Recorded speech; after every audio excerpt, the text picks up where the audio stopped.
What's up, everybody? The GRG podcast is here, and God dang it, man! Right when I heard everything ready and planned and ready to do what I was going to do, OBS. Anyway, I shall crack the code. I shall crack the code. Anyway, good to be here, man. Our second year of doing GRG podcast, man. I'm elated. I'm excited. Man, it's been a lot of goings, man, from just when we first started to now, where we've grown in family and just from people that may have departed, but they still a part of the GRG family. Regardless, it's just been one hell of a ride, man. And man, you know what I'm saying? Just excited about the whole prospect of what's going to be coming in the future. But anyway, without no further ado, because tonight is going to be a short show because there's a lot of games to be played. And technically, I don't really think that there's going to be really too many people watching. If there is, then thank you guys, because hell, I would be on these games right now. But you know what? We still got to we got obligations to play these games and obligations to do this podcast. So let's do our thing. So first, let's get to it, man. Let's get to the. I can't talk. God damn it. Let me hold on. This is what I need right here. I got some Hennessy now, so we're ready to get to it. Oh, you got that Henny? Yeah, I got some Henny. I got some Henny on my way from work. So anyway, without further ado, let's go to the panel. And let's start off with a guy that's been here, man, but he ain't seen him in a while, but now he's popped out of nowhere. My main man, the Don. What's going on with you, brother? Hey, what's up, man? I sometimes have to show up and just keep people on their toes. So yeah, I had today off, and so I decided to do a couple podcasts, and it wouldn't be the same if I didn't stop by GRG. So absolutely, man. Absolutely. So appreciate it. All right. And man, we moving on down. Moving on. What's that? Oh, yep. Anyway, moving on down the line, and we got, man, our dude, not Mr. 100, but we call him what? 108 Dragons? 50 Cent. Oh shit! You said 50. Oh, he dropped down. He dropped down. Yeah. 99. Me last night. He's 50 Cent. He's not 99 cent no more. He's 50 cent. All right. Well, all right. So you saying now he cheap? Well, half a quarter. What's up with you, half a quarter? Man, over here playing Crackdown. Hell with Metacritic. Let's go with the show. And then keep it pushing. Let's go. All right, let's go. Let's keep it pushing. All right, man. And then we moving on down. And then we look and we see, man, it's Bloody Knuckles. What's going on, baby bot, a.k.a. Twitter Fingers, a.k.a. Anime Gothic God. What's up with you, bro?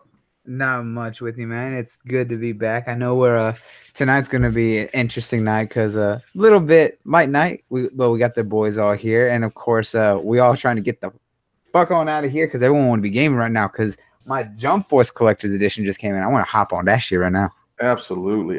Like I said, man. Yeah, I got Jump Force. I got Jump Force. I got that. I'm sitting there thinking of Metro. Don't forget the Anthem 10-hour beta just went open. Yeah, the Anthem just went open. Oh man, I got that on PC too and on the box. So yeah, man. Oh man, it's just wow, great. But anyway, man, let's get on to it. Hey man, our rookie of the year here at GRG, man, Operations. What's up with you, young man? What's up, yo? What's up? Glad to be here tonight. Talk about these games. It's been a wild ass week. Wilding is one way to put it. Definitely. But yeah, I'm glad to be here. I'm glad to talk these topics. Yeah, no doubt about it. And then last but not least, I got two more. God dang. No. Hey, Triple Cup Chuck, man. What's up, bro? I saw you over there bragging about that food out there in Louisiana, man. What's going on with you? Man, living good and eating good and feeling good. You know, man, hey, this is your boy Triple Cup Chuck. I'm up all the way. But check this out. For all the people that's listening right now, I got one for y'all ass when it comes to the fail of the week this week here. So y'all got to listen to the whole show and check it out so y'all can hear what it is. Let's get it. Okay. All right, cool. I can't wait to hear it. Cannot wait to hear it. And then last but not least, we got 108 Dragons TV, man, live from the Zeus at some train station near you. What's going on with you, boy? What's good? Life is good, but let me pay these bills with my man Thomas Franks. K Mega, what's good? and GRG, Motown 108, Pastor 100, and the rest of the crew. Crackdown is good and fun. Let's go. Let's go. Let's go. And I do apologize. I know I was really, like I said before, I had it all set up, man. I showed the crew the setup of what we was doing with the new look. Just got to wait till next week. Or what I'll do is probably have another pop-up podcast like we did. What was it? Sunday night? What was it? Sunday, Monday night? I can't remember which one. Well, I think it was Monday night. And then just have it laid out for you. But we'll get it. We'll get it popping. Get it popping. But anyway, wow. We ain't going to be on here too long, like I said. So let's talk first. Let's start on a lighter note to talk about what's going on with the games that's out right now and what is your most anticipated games that are out. And man, like, just if you played them already, what is your thoughts about any of them? I'm going to start off with you, Don, since we haven't heard from you in a while.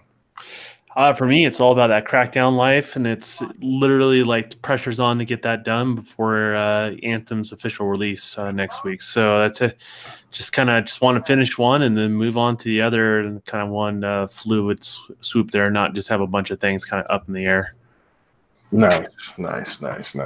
Cool. What else? I mean, so that's the only one that you got to play. You haven't played. Well, yeah, Anthem's not technically out. Well, I put 11 hours into Crackdown already, so yeah. Jeez, it's already? It's the only one I've been able to play. So yeah, I started I'm like, oh, I'll play for an hour, and I streamed, and I got a lot of people watching my stream out of nowhere on Mixer late at night because it just came out. And then a couple people from the community were just hanging out, and I'm like, dude, just hop in the game with me. And then we ended up playing 4 hours that night. I wasn't working today because it was my birthday, so I was planning on playing this all day, and that's what I've been doing. I've been bouncing in and out of co-op games with people in the community throughout the day. So nice, cool. What about you, 108 Dragons? What is it that you've been playing, and what is it that you're anticipating playing if it's not out already? I'm anticipating every goddamn launch this week. Facts. But that damn Crackdown is lit.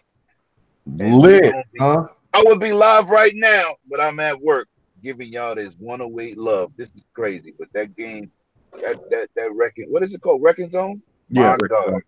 My God, I was on fire last night. I felt like I was in Halo. All them goddamn killing sprees. Go check my achievements. I got a nice one. My boy Chaos had to like it. It's official with it. That game is official. Oof. All right, say it with some gumption. All right, cool. What about you? $50 or 99 cents? Well, I don't know what your name is. I don't know what your name is, bro. I've been playing every goddamn thing. I've been playing Black Desert.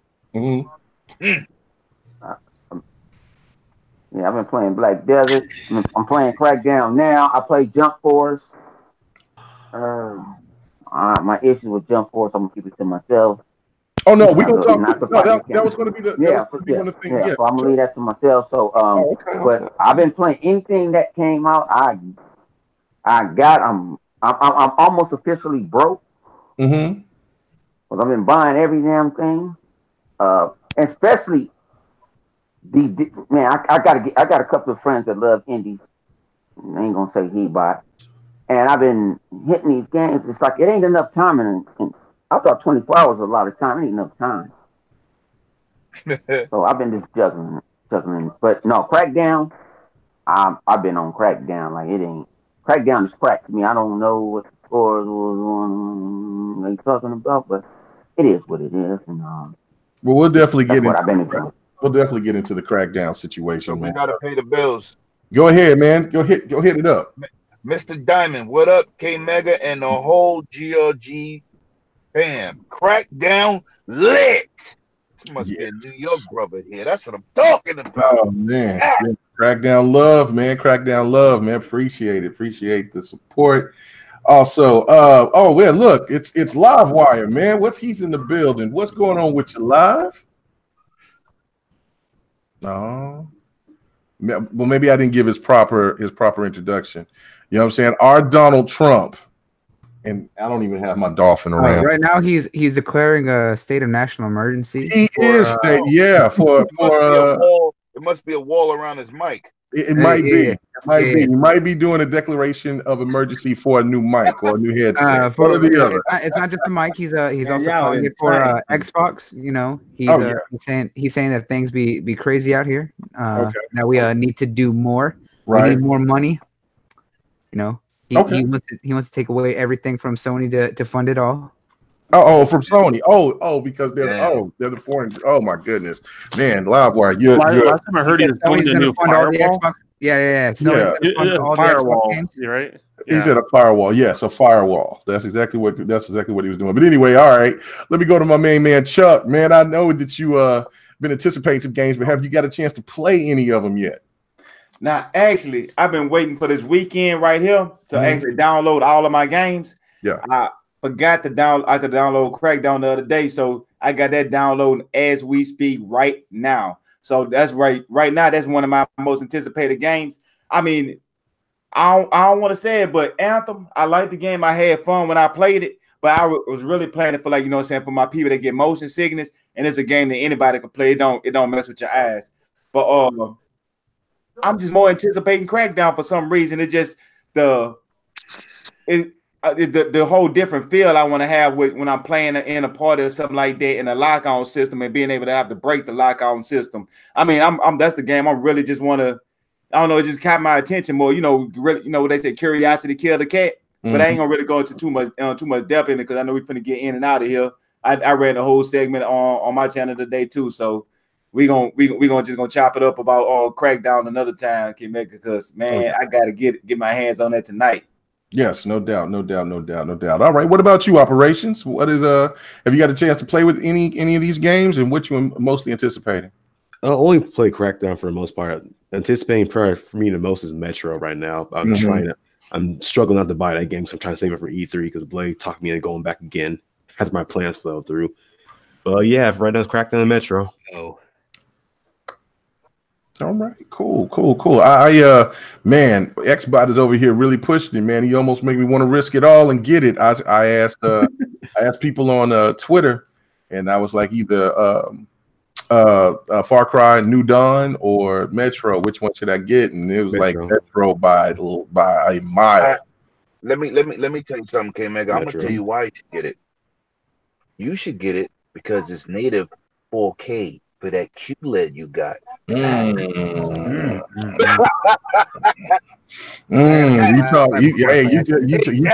talking dirty, man. You talking real dirty. Hey, listen here, K-Mega. That QLED's gonna cure your glaucoma when you play Crackdown. Man, no. I was just gonna say that. I was waiting for everybody to finish, and I was just gonna say what I was just gonna give a point about that because I was saying something last night when I was playing it. And well, I might as well say it now, and then I'll just jump on to Knuckles. I was playing Crackdown last night for a little bit because I had to go to work, and so I was like, man, let me go ahead and look at it just to see, you know, how the story looks. And so it looked good, but I was trying to go through my HDR, and the HDR settings wouldn't work, and I was saying, it's like, why is my HDR settings is not working? I'm like, what's going on here? So I was like, I don't know. Maybe this is a glitch. Maybe this is a problem. So this was something that I was definitely going to talk about tonight. And then lo and behold, I remember that I had my Elgato hooked up to my Xbox. And so of course you can't do no HDR with no Elgato 60. So it's like 4K not for you. But the Elgato gives such a great picture, or I should say the television gives such a great picture. I get confused sometimes because I could just be having the Elgato on and just let it play. I mean, just watch, you know, TV, whatever. Of course, if I'm not recording, it won't let you watch TV or nothing like that. But if you just have it hooked in, you know, it still shows everything really well. Well, I finally took it out when I came home and start setting up everything, and I probably should have been doing the finishing touches on OBS just to make sure that damn audio worked. But instead, I was over there looking at Crackdown, and then I plugged in the 4K, and wow, like the difference, like because he looked a little small with the 1080p. And I was just like, yeah, he's a little small because I remember saying somebody was asking me about it. You talking about Vegan Cruise? Yeah. I'm doing version of Terry Crews. But I'm just saying that the character model, he was a little small because somebody asked me, "What do you think?" And I said, "Well, if I have to judge it right now, I have to say, that looks better because the characters look more bigger and fuller. What is that? The game that's made by the it's kind of like Crackdown. It just came out as a single player Agents game. of Mayhem. Agents of Mayhem, yeah. And I was like, I had to put it like that because these character models look kind of small, but the game looks good. It's colorful. Well, now since I put it in, he's big, and you know what I'm saying? He's still vegan, Cruz, but like the colors really popped out, and then like his, you know what I'm saying, and then just like the size of him and everything just felt out, and just a whole different looking game when you have the 4K. And then I'm just like, wow, holy shit. So that was my little testament to that, because that's what someone I was going to complain about was saying, well, maybe that there's a glitch. I don't know if anybody else went through it, but it was human error. So yeah, no, it looked really good. So what about you, Knuckles? What's the games that you got a chance to play and anticipate for playing this weekend? So definitely I was waiting for midnight to roll around so that way I can get in Crackdown 3, and I was having a lot of fun with it just because of the fact that it is one of those games where I was like, it does take a little bit of concentration to do some of the platforming, but it was literally just mindless, stupid fun, which just allows me to just go around and just shoot big explosions and just get ridiculous with it. The boss battle was the very first boss battle in it was actually pretty hard because I was doing it on the legendary mode and I was actually enjoying it. I was like, don't get me wrong, I love my games that give me a deep story or take a lot. I was like, trust me, I was like, I love puzzles, and I was like, you've seen that I've done a lot of puzzle games and stuff like that. I was like, man, sometimes I just want to sit back and just have stupid mindless fun for the hell of it, and it definitely filled that. And you know, tonight I'm going to be on Jump Force, especially because I've been waiting for the full release for this game for months now, even though that's games getting as much hate. We'll talk about that here. Yeah, we'll talk about that with the Metacritic and stuff like that. Yeah. And all that. And then of course I'm waiting also to get into the use my Anthem 10-hour trial while I wait for full release next week. Man, I'm excited for that game. That's a game that I've been really dying for months now. So I'm glad that the release is only a week away. And then, of course, I still need to get Exodus because right now I'm working through Last Light on the streams that I've been doing because I'm playing through that whole series. And then I'm going to stream Exodus once I actually get it, after I finish Last Light. Yeah, that's kind of like, yeah, I hated that I didn't get the opportunity to, because I played the very beginning of Jump Force. And once you got past the intro and then you started creating your character, and then I looked and I said, oh shit, it's almost 1 o'clock in the morning. I got to hit the sack. And so I had to be at work at 5 in the morning. I was like, I'm tripping. So I was like, man, so yeah, tonight I'm really amped up because I'm going to touch on everything tonight. I'll definitely be streaming if other people is going to be playing. So I'll whatever you guys going to be playing, I'll probably be playing with y'all so we can stream out and let everybody see. So, but yeah, no, I just wanted to hear everybody in the chat. Let me know what's the games that y'all excited about and what y'all ready to play, or what y'all been playing right now. So, man, this is a really big weekend. I can't think of a weekend as big. I mean, I'm sure that there has been, but I really can't think of. I mean, I can say last year, probably that 2 month span between September and October was stupid. Like that was just game after game after game after game, but like hot games or anticipated games all wrapped up into one weekend, or just a 5-day period. I don't think I've ever seen anything like this. I don't know. Have you guys seen anything like this? Only during the holiday season. That's it. Yeah. This is Christmas all over again. Yo, make sure your favorite YouTubers out there supporting all these games that they be talking about. Facts. Yeah, cool. You ain't lying. Cool. All right. Well, let's get to it. Let's get on to these topics. We only got a few. But first things first, man. I just want to talk about Activision right now. And it really trips me out that so many people get on EA, but not so many people get on Activision.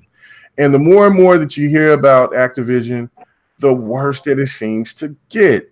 And now here comes more news going out talking about that this new CEO that Activision has gets around $14 million a year, or he had a $14 million sign-on bonus, and then they brag about their numbers that they got. Call of Duty is is number one yet again, is the number one selling game of the year. And all of a sudden, Blizzard is being told that they have to let go of 800 developers out of the blue after Activision has been bragging about the money that they had. And now they're turning around and saying that, well, the profits didn't meet expectations, that they're because of Destiny, that they put so much interest in that it's called. Don't mention Destiny because I'll rip that apart right now. Well, no, I mean that's what some of the things that they have been trying to do now, because they've been getting such backlash from so many people from all around about how they mistreated their developers. But they're trying to put a spin behind it. There was an article I forgot to put it up, but it was out there in I'm not NeoGAF, good grief. What is it? NG4, and they're talking about that. Hey, they spent too much money investing into Destiny, and now it's kind of messed up their books or something of that sort. So yeah. Anyway, so I'll go straight to you, 108 Dragons. What is your thoughts about Activision and the things that they've been doing right now? And before we do that, we gotta pay the bills because Philosopher's Doom just threw $5 over there saying he's waiting for Rage 2, he's enjoying Crackdown 3, and he's got to get Metro. Then he wants to shout out to the panel. So thank you, Philosopher, for your support, my man. Nice. All right, cool. I'm over here looking at other things. I said they weren't paying attention to that. Good looking out. But what do you think about this 108? What's going on with Activision, man? Are they really in trouble, or what's going on, man? Activision is not in trouble. They just posted the biggest profits in, I think, the history of the company, right? Before the layoff. They got rid of Destiny, which I told everybody wasn't their big money maker. First of all, they didn't want to split no money with Bungie. That's number one. So they wasn't getting the overhead that they wanted from Destiny. And then you turn around and lay off 800 people with families after you post the best financial year that you had in the company's history, and you think that's cool to lay off 800 families? That's what they did. So once again, they're a piece of shit company. If they're not trying to rip off the people in Call of Duty with stupid microtransactions and all these other games they try to capitalize off of, aka that's why EA and Activision is the same company to me. But why would you do that? You should have kept your earnings to yourself and just laid people off, and people wouldn't have been ridiculing as much. It's an embarrassment to the industry. And there should be some type of penalty to pay for that. But, that's how the big corporations and private corporations do. They care about their buck and not about you. Facts. Yeah, that is the truth. Now, Don, I know this is right up your alley right here. So, and I know this has been something that we was going to talk about on Devin the Gamer, but I want to get your expertise on this. I mean, I know that you probably know a lot more than all of us on the panel or the people that's listening. So, I mean, give us a lot more that I don't want to know. Right. Well, I mean, is Activision in trouble? I mean, because this is not the signs of a company that is making record profits, and that's not what a company does, is just start laying people off. That's not normal. It is and it isn't, and it's not trying to justify it or anything like that. I want to premise that, like, if you have certain feelings about Activision or EA or whatever company, I'm just trying to bring you a little bit of understanding to the situation of what's going on. And the reality is, they have shareholders.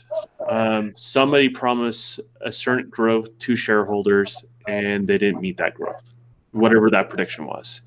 And so everything they're doing there is to make things, even though they're operating in the black, they're trying to operate in the black of what they promised. Does that make sense?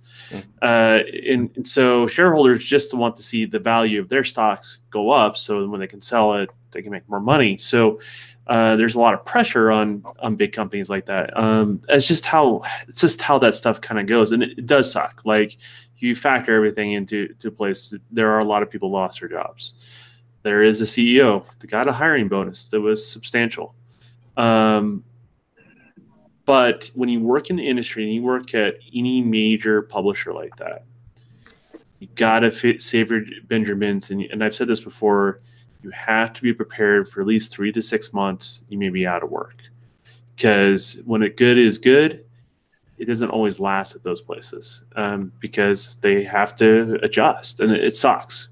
It's a harsh reality. But if I was going to go in at Activision, I was going to go in at EA or Ubisoft, and I don't think these are bad companies. Sometimes they got to do what they got to do. And as an individual, if I was going to work there, I would have to do what I have to do as well, which is, save the extra cash, live lean, build up that savings before I worked at one of those places. Yeah. No, go ahead. Do you mind if I jump in real quick? No, go ahead. To add on to what you're saying, Don, and this is what I know a little bit about business from the few people that I know.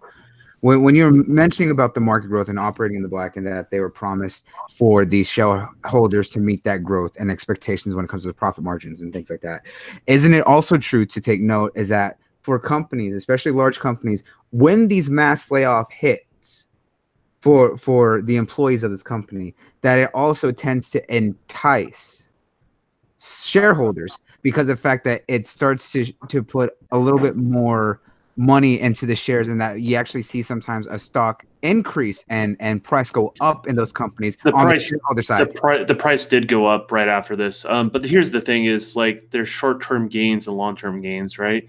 Yeah. No, absolutely. This shakes people to the core that still work there. Regardless of how much they know what's going on behind the scenes, they question it. Like, what's going to happen next? Am I next? Is it based on my performance, or is it just because they're trying to run a little bit leaner? What that does, it puts everyone on edge. I think honestly, it hurts production when you're dealing with a bunch of artists. This is kind of the byproduct of that. There are going to be repercussions of this. It's not like from a hate mob, but just internally, this shakes them to the core. I know several people at Activision right now, they're currently looking for new jobs because they don't know if they're going to have one. And they're not part of the people that got laid off. But they felt like maybe this is a good time to get out when I have something. So and that's just 25 people I know. What's going to happen to the rest of the employees that I don't know that are there? I have no idea. It does affect leadership. That leadership does affect the overall publishing company like that. And I honestly think they didn't sign the right deal they thought they would get with Bungie, and that wasn't profitable either. And in a lot of ways, even though Bungie kind of fired them, they kind of fired Bungie as well. At the end of the day, that's the harsh reality. It's these sort of things. It's just difficult, man. I don't think there's any winners. I don't think Activision wins. I don't think the people that lost a job win. I don't think the people that still have a job really win. It's just a situation where we all kind of lose, except for the shareholders. So, yeah, right. Yeah, no, I totally agree. Well, did you want to finish up, Knuckles? No. That's actually wanted to bring up, because the fact that he did preface his understanding and the point of why he explained it, which is why I also wanted to add this in, because that is something that if you take the time to ever study business as well as those kinds of things, that is something that always tends to happen with companies after this. That's why I wanted it to be brought up, so that way Don can have his input on that. Well, the industry's got competition now, right? Anybody from both Sony side and Microsoft side, Microsoft's hiring a little bit more than Sony right now, but they're both hiring quite a bit. There's quite a bit of shuffling. As soon as they release the initiative down in Southern California, what that does is creates a huge void in the development community that needs to be filled. And so that pulls people from other studios. And Activision, I'm sure, is one of them. They have a lot of experienced people when it comes right down to it. Yeah, and definitely with you mentioning that they're hiring and they open the initiative right there in Santa Monica, right there in Southern California, because I stated before, Santa Monica and the whole Southern California area, we've seen in Seattle and all right there in Washington, here in Texas, from Austin to Dallas, and even some areas in Houston, hot spots for developers. And then there's a couple on the East Coast from Washington, D.C., a few in New York, and then, of course, going right there into Canada. There's really big centralized hotbed areas for companies starting new to really pull attention. Well, and every time I see something like this, I'm like, man, maybe I should take that funding that was offered to me, because I have been offered funding from several different people, because I know, like, if I did that, I'll be able to hire people, and puts a small dent in what's going on in the industry. Makes me feel like I can contribute a little bit more in regards to that. But then again, I also don't want to be in a situation where, someone is financed into my company and they're expecting a certain growth and I'm not able to meet that growth. That means people have to lose their jobs. So it's a heavy weight to bear for sure. It just sucks. Right. And then also that they're making, Activision is now looking into the free to play as well, because they see the success of what's going on with these battle royale games, and now and then just what they did, the slashing of this. And to me, this is like a test to see what the temperature was in the room with gamers by taking away the story mode. That saved them a hell of a lot of money, in my opinion, by not having the story mode, because they have to pay for actors and things of that nature. So, and gamers, they went for it. There's guys that bought the $116 version without a story, and because they care more about the multiplayer than they do than the story mode. So it's pretty crazy. Yeah, the business model's not working, right? They had a business model that was working for a long time, and now that competition is showing that there's other things that are more popular. So, yeah. Well, technically, Call of Duty's campaigns are only like 3-4 hours long anyway. The legs is the multiplayer. No, there's been about 10 hours long. There's a mixed few there. I mean, and people buy it for different reasons. Like, I understand people want to buy it for multiplayer. I want to buy for a campaign, and I'm more of a casual Call of Duty player. I pick it up every 3 years. I've never touched maybe the multiplayer a total of 5 times and I played multiplayer. So yeah, no doubt about it. What about you, Operations? What is your thoughts about this? Well, everyone has some really good points.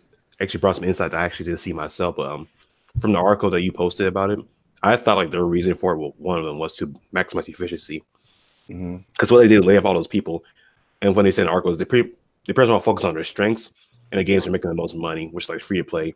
And there are other big services games as well. That was my take from the article. But laying off all these people, it's tragic. They might even be there.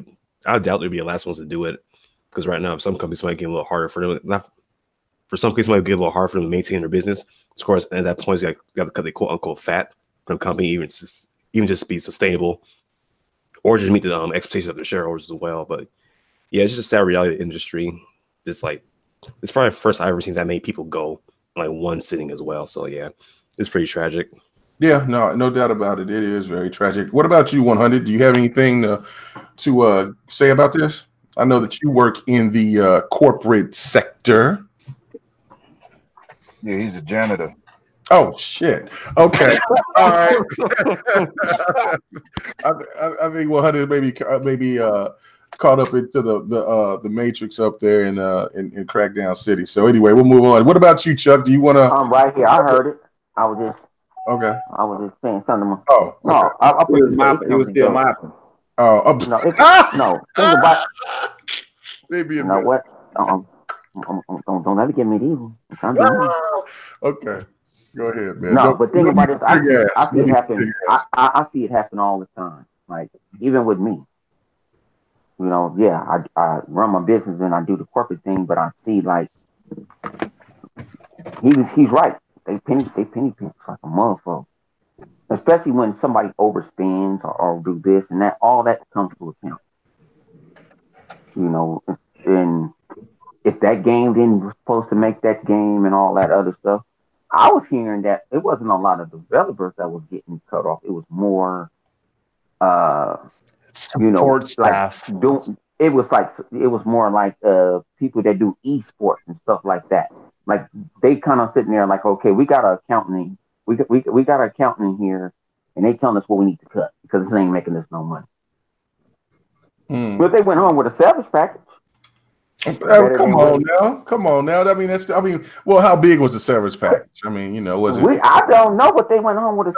Okay, I mean, the severance package. If you get fired, hang on, you get fired tomorrow. Could be I can answer that question. coffee and a goddamn copy of. Hold on. No, I would get it. Well, okay. You ain't getting no severance package. No, because they're gonna allow you to get on unemployment. Hey guys, it's usually you're gonna get your 401k. You can get hey guys, it's usually 3 months. And you can get all your vacation. What did you say? What? It's usually 3 months. Yeah. Oh, 3 months pay. It's usually pretty standard practice. I can't speak totally for Activision, but that's usually standard practice in the industry. And they said they was keeping their health care. So. Oh well, that's not bad. So my thing is that's life. I don't know why everybody that's happening in life. I don't want no damn severance package. I want my $120,000 a year. Sorry. Yeah, well, I mean that's true. Severance package does. But you know that's the business that you're working in. I mean, they could have get a start. Like I can get a phone call. In a damn Call of Duty game. They'd say, "Hey, see ya." I don't know. But now, I'll put it this way. I go to the corporate office twice a week. Sometimes it'd be 5 times a week, as much as they need. But trust this out. They don't want to. If they trust me, it's a fight. It's a fight because what they want to cut the bills, and sometimes I don't even want to go, but I go because sometimes it's boring money. It's boring money. It's free money. That's me. It's boring, and I'm free. I ain't doing nothing much. But you got to understand that, like they just didn't throw them up. They didn't do like Telltale's did. Hey, we closing down. Good night. Yeah, that's true. We did get something, but I'd rather have my salary. Well, I mean that is crazy. I mean, there's nothing wrong with having a different spin or a take on it, but you're kind of making it seem like that Activision is a little bit more humane, even though they still let go of 800 people after bragging about profit. 800 families looking for work. The thing is, like, they had to talk about profits, right? They're appeasing shareholders there, right? So, and that's the thing is, but that conversation is like, okay, we made this, but if my theory is true, you're not meeting that goal. They're gonna be like, what are you gonna do to meet the goal that we didn't meet, even though we're profitable? How many times you heard cell phone companies say, "Hey, we laying off or we're closing a certain amount of stores"? They didn't make profit. I don't see nobody up and off of them, and they ain't going to home with no severance package. No, I understand. They ain't going home with nothing. They just saying we closing down on the 26th. Hey, you can cash out your vacation, and God bless you and good night. That's what they hitting with. So I kind of got an issue with people when people talking about developers and stuff like that. What about the average Joe? The average Joe don't have this. Nobody severs in them. So it's a big thing in the gaming world, but what about everyday life? Them people got families too. Well, you're right. Okay. Yeah. Hey, I feel bad for whoever got to be that person to fire you. All those people. Nobody wants to be that guy, man. Huh? So nobody wants to be that guy. Right, man. Think about it. You got to go to therapy after something like that. No, I'll put this way. You get yourself. I've been a boss. I've been in the thing. Like I have. You ever had to fire more than 100 people? I had to fire. I laid off 600 cleaners.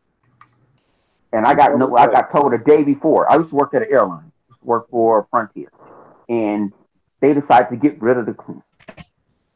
And I had to go in because it was on my shift to tell them after Friday, no longer need the service. Damn.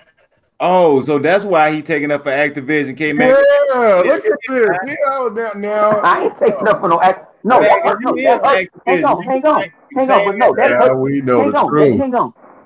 That hurt the hell out of me. Well, guess what I told them that week that they was there? Go overtime all you want. Tell them I said it. Tell them it took you 10 hours to clean that plane. I don't care. I respect them, but you can't take it personal. That's business. You got to take business and personal and got to separate them. And that's when I ended up turning to getting into management, that's what I had to break off. I never wanted to tell you fired. I had to fire one of my best homies. Why you fired? Could you keep on coming late to the flight? And I drunk him. I drunk a whole gallon with him the same night. That's personal business, and we still cool to this day. Yeah. Till this day. Anyway, all right. But you Try got to talk about so much shit behind your back too. Yeah. I would over here get drunk with you so I can go ahead and beat your ass. Anyway, okay, Chuck, you got anything you want to say about this? That was pretty much about it. Y'all pretty much hit everything. Okay, cool. All right, well, let's get on to the next one. Yeah, as you see, we moving quickly tonight. Anyway, let's talk about Sony, and before we get into the Metacritic stuff, because I think that's definitely going to be a minute. But the Sony situation, they got a new CEO, and the new CEO is what is his name? Jim Ryan. Jim Ryan. No, that's not him. That's not him. Yeah, it is. It's a new dude. It's an Asian guy. Jim Ryan was the last one. No. You talking about the new CEO for PlayStation, right? Right. Talking about Sony Interactive. Yeah, We're talking about Sony Interactive. Yeah, Jim Ryan's out. the new Jim was the new one. No. Jim was last year. Jim got kicked out. No. It's the 100. It's getting conflicting. No, I might be wrong. I might be wrong. You are wrong. You are wrong. You are wrong. Okay. All right, I'll be quiet. All right. Okay. Well, I mean, you wouldn't shut up, so I was like, I'm trying to save you, bro. I was like, I look. didn't say I was wrong. Okay. All right. Cool. All right. So, okay. The guy that was in charge was a dude named John Cadera? Yeah, John Cadera. And that's That was the guy that used to do the online division. Yes. Okay, so he's out now. Yes, and Jim Ryan is going to be the one that's going to be appointed as the Sony Interactive president and CEO. He wasn't there that long. Yeah, April 1st. Yeah, right. Yeah, So right. is he gone from the company or moved on, or what was the story there? Basically, I think that he's going to be moving to another position. So pretty much, I guess maybe he was just a fill-in for that point, or I don't know. He didn't have it that long because, I mean, Andrew House only been gone for what, about a year and a half? Yeah, because I remember us talking about it because I thought he was going to, we thought certain things where he was going to take the industry, far as like digital means, because I just didn't know he was out of that position already. All right, this is news to me. I'm sorry. No. Catch me off guard very often. So. Oh no. It's cool. It's cool. So anyway, this is just the movers and shakers. I mean, it's no different than what went through Xbox. I mean, Killer Phil went and got in his position and is there, so it's normal. But what is not so much normal is now, since you hear so much speculation about what's going on with the PlayStation 5 and that it's going to have backwards compatibility. The one thing about Jim Ryan, he was one of the first people from Sony to carry the torch of saying no, like, who plays these old games? One of his quotes was from that was talking about old PlayStation 1 games, talking about Gran Turismo. Actually, he was saying, look, I was playing a game on Gran Turismo, and I was like, ooh, who plays these games? These games look horrible. I just feel that there's really no money or no interest from the majority of fans for playing backwards compatible games. And that was his stance. So it leads the question, is he going to still stand firm behind this? Because it's still rumors. And of course, you heard about the patents and everything else about backwards compatibility, but could he actually change the whole dynamic and want to go another direction with PlayStation, or is it already set in stone? So I'm going to go and ask operations this first. What do you think? Me personally, I think he's going to swallow his pride on this one Mm-hmm. because he's seen the success that Xbox has with backwards compatibility. You remember when it was GTA 4, I think, was backwards compatibility, and like it's probably shot like 1,000%, something like that. It was some backwards compatible game in the shop and sales as well. So there is a market for people who want to play their old games as well. Of course, if people who already own them, it just carries over with them as well. But there's still just some amount of lucrativity to it as well. So I think Jim Ryan, he's going to ease words at this point, because like for him to like just say no, we're going to access backwards compatibility, we're not doing it going forward. Just wouldn't that really have that much pride to go forth for that? Just cough that service in its entirety. I don't think he is that prideful to go forward with that. But what do y'all think? I don't know. What do you think, Knuckles? I would have to say this. Okay, I'm gonna speak a little bit that I do know something here, because like everyone knows by now that I was at PAX South. I got to talk with a couple people from the Sony booth, Mm-hmm. and These people said they couldn't go into full details because we were talking about certain things. Backwards compatibility has to be a key going forward, and it is something that they are working on. They explained why it didn't work on the PS3 era, or why it didn't work right now for the PS4, trying to emulate PS3 and stuff like that. But going forward, why the PS5 and so on has to do it. They've seen the success of what Xbox and Microsoft has able to achieve with it, as well as the fact of before the PS3 architecture and the way that their operating system was working for that, they basically described it as basically having 3 computers running at the same time trying to run one process. And that caused a lot of issues when it was trying to copy the old operating system for like the PS2. And then with the PS4, it couldn't do what the PS3 was doing.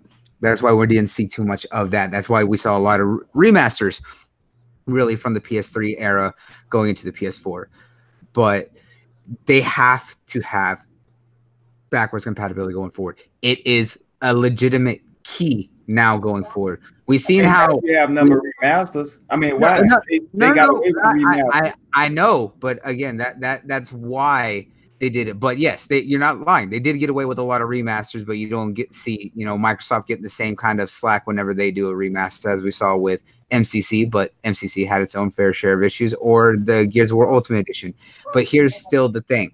Here's still where it lies, is that it has to be a key going forward, because we've seen now that backwards compatibility is a major factor. It does show strong signs of support. We see games that are much older getting more going back and actually getting more support, getting more purchases years later because of backwards compatibility. We're seeing, but that's true for the Xbox, but for the PlayStation, but that's what I'm saying. No, but that's what I'm saying, is that they're seeing that statistic and they have to double down on it. Now, how far back they go with those is going to be what's going to be key. There's already a lot of like myths or beliefs in saying, oh, the PS5 is going to be the ultimate PlayStation. It's going to be played all generations. We don't know that for a fact. We just know that the PS5 has to support backwards compatibility.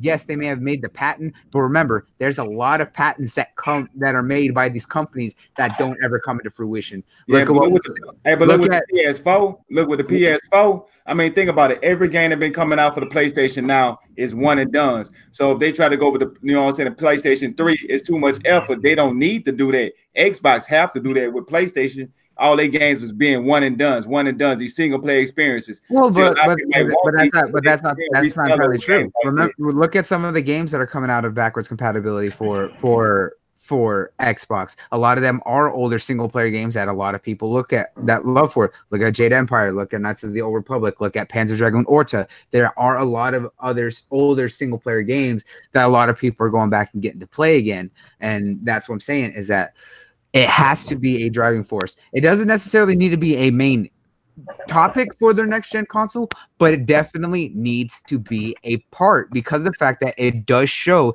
that there is support and a market for backwards compatibility. But again, while they have made a patent for it and saying that they can do all 5 generations, there's no guarantee, because we haven't seen much of their software engineers be able to copy and emulate their old operating systems very well. So it's gonna be it's one of those things that we have to see what they're gonna do. Now they're gonna the PlayStation Minis then. Yeah, exactly. The PlayStation Mini was I'll wait for it to go to $20, and then I'm gonna go ahead and then I might go ahead and cop one. Yeah, but that's what the compatibility right there. All right. A lot of people are just making a lot of assumptions right now based off that one patent. But like I said, we've seen many patents come out from Nintendo, and those never go anywhere. We've seen a few from Microsoft that never go anywhere. And Sony had a DRM patent for PlayStation 3. They never implemented it. Exactly. So people thinking that the PS5 is going to be this ultimate machine, they need to temper themselves, because we haven't seen any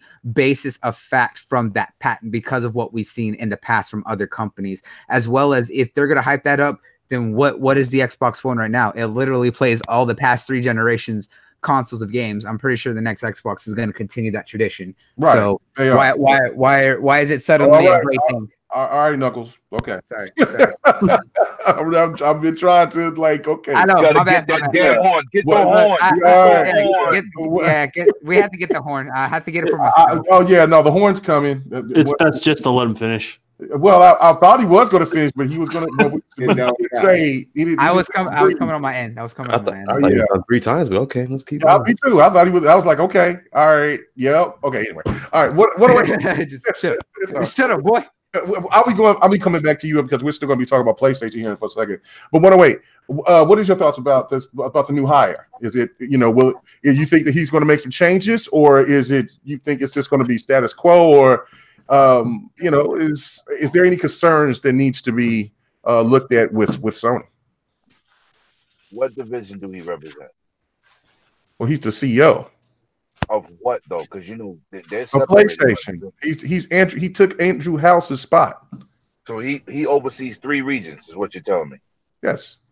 Oh, so he might bring some changes because usually when somebody is in Sony, they usually go by division. European guy, Japanese guy, which is King, and whoever's like Jack Tretton was for the United States. So if he come with some good ideas, it might work out. I don't think too much thought about these executives because with every boss come their own way, and their own way don't always work, and we see it all the time. Well, I mean, yeah, that was the whole point of just asking about that. I'm going to talk about Sean Layton and what he said in his interview, but I wanted to. I mean, the point about the backwards compatibility didn't he say like who plays it anymore or who wants to play? Ain't that what he said? Right, that's what he said. Yeah. So that's not a good look. He already started off bad for me because I would like to take my current PlayStation library with me in next gen. I would really like that, and don't charge me for it either. But with him coming out and saying that, it's either he's trying to throw us a bone and throw us off like they don't want to give away that they might announce that, or they're thinking like they usually think for themselves because they're cocky with it. I mean, I don't know. Yeah, Sony got a lot of swag right now this generation. There's no doubt about it. Big shout out to C Script. What's up with the support to the panel, to the chat? You know how Sony is. They think no matter how much money that they're not making, we got more consoles sold. So they stuck on themselves. They still think they're the Bentleys of everything. So that's not a good look for the gamer with them saying that. I didn't like it. I really did. But I mean, he's a CEO now, so he might have a different thought process. What about you, Chuck? What is your thought about this? Yeah, you hear me now? Yeah, I can hear you. Yeah, I mean that was pretty much like about the whole concept of like they just gotta, they just gotta wait, like wait and see. But what they gonna do? But PlayStation don't need nobody don't need to do the backwards compatibility because I always looked at like the God of Wars and the Uncharted are one and dones. So once a person beat those games, it's hard to come back to those games. I mean, Bloody had some good points about they do have like some classic games you will want to go back to, but those same classic games, PlayStation see their bread and butter is making the remasters of these games, and people gonna rebuy them again. So I figure like, why would they go backwards do backwards compatibility for their own gamers? I mean, they not gonna complain about it. They arrogant enough to try not to do it. I mean, to come to the next generation without doing it. So my thoughts is they're not doing it. Okay. All right. I mean, that's fair enough. I mean, they had a legitimate reason for some of the remasters because there were so many Xbox fans that came over to the PlayStation. So it was legitimate from that standpoint. But I agree to a certain point that they will definitely throw, instead of them having backwards compatibility, they could throw some of their classics. Like, can you imagine of them actually really making a SOCOM remaster? Like, then you would have who would care about playing old games when you got the remaster and it's got up to par graphics. If they did that, Resident Evil 2 treatment. Okay, well, remember, Resident Evil 2 is a full-on remake, not a remaster. That's a remake, yeah. Yeah, that is a complete overhaul. Resident Evil 2. That's what they got to do for me.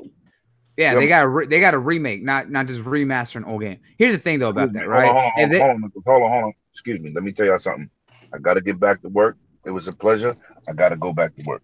All right, man. I'll let Enjoy the rest of the show. Great job, everybody. Want to wait us out of here. Hey, Lemon, I can write you a doctor's note, man. What do you gotta go for? All right, bro.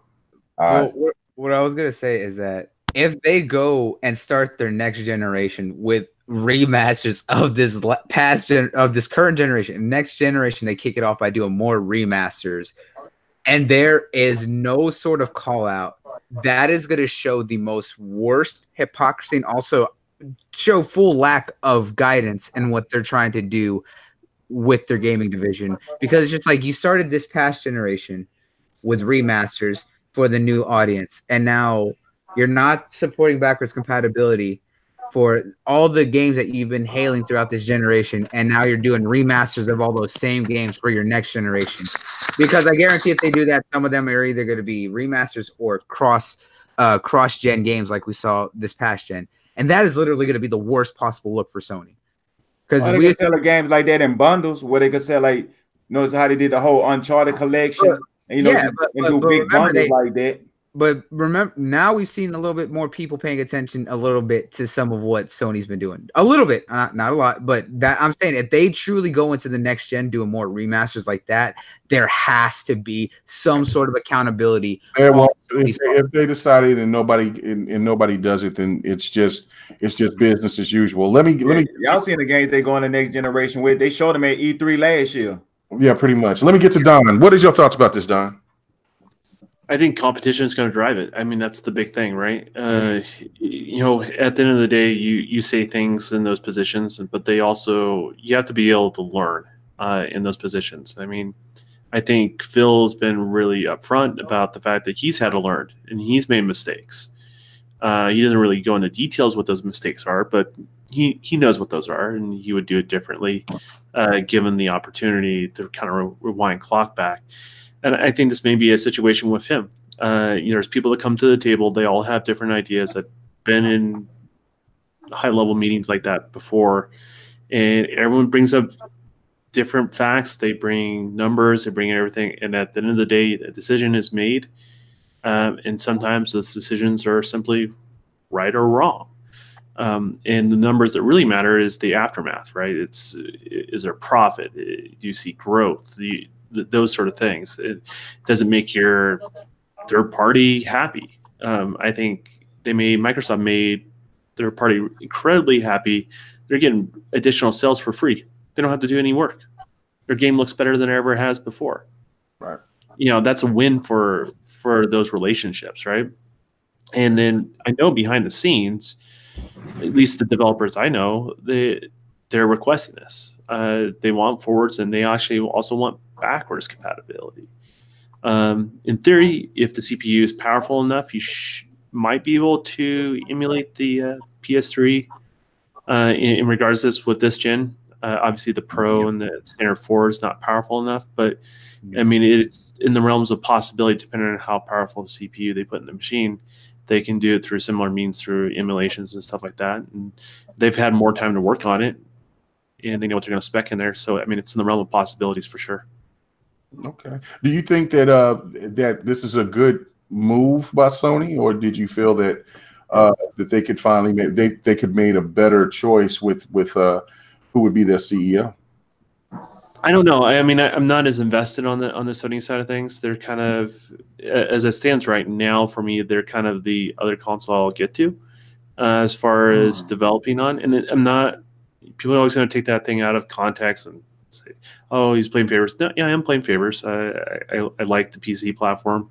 I like the idea of play anywhere. I'm one of the people. If it's my choice, my game's going to be play anywhere, both Xbox and both PC. As far as that's concerned, if they start doing streaming stuff, I've been out there and telling you how I feel about streaming and where it's going to go.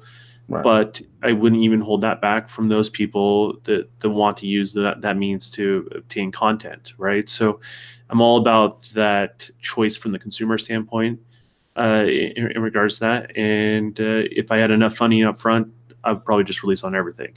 But as it stands right now, I like the business model, what Xbox is doing.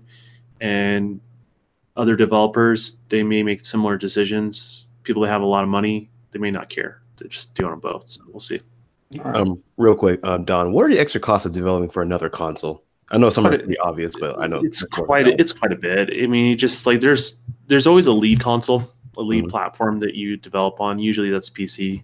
They port over, and usually in different parts of this generation, PS4 has been the default system to develop for after PC, and then now it has later in the generation, kind of slowly started just before the X came out.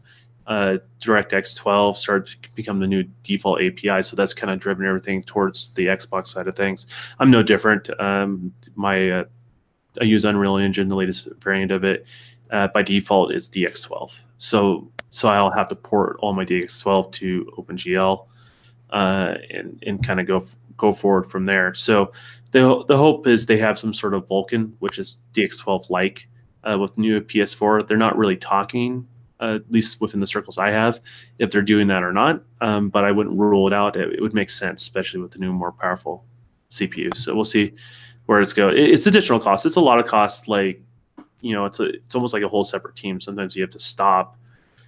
The best way I could describe it, if you look at what was that game Cliffy B did before things started going south? Lawbreakers. Lawbreakers. Right. So like I laughed at myself, but people always think like you just hit a switch. Like, no, they have to scale the assets down from the original art assets to get it to work on that performance profile.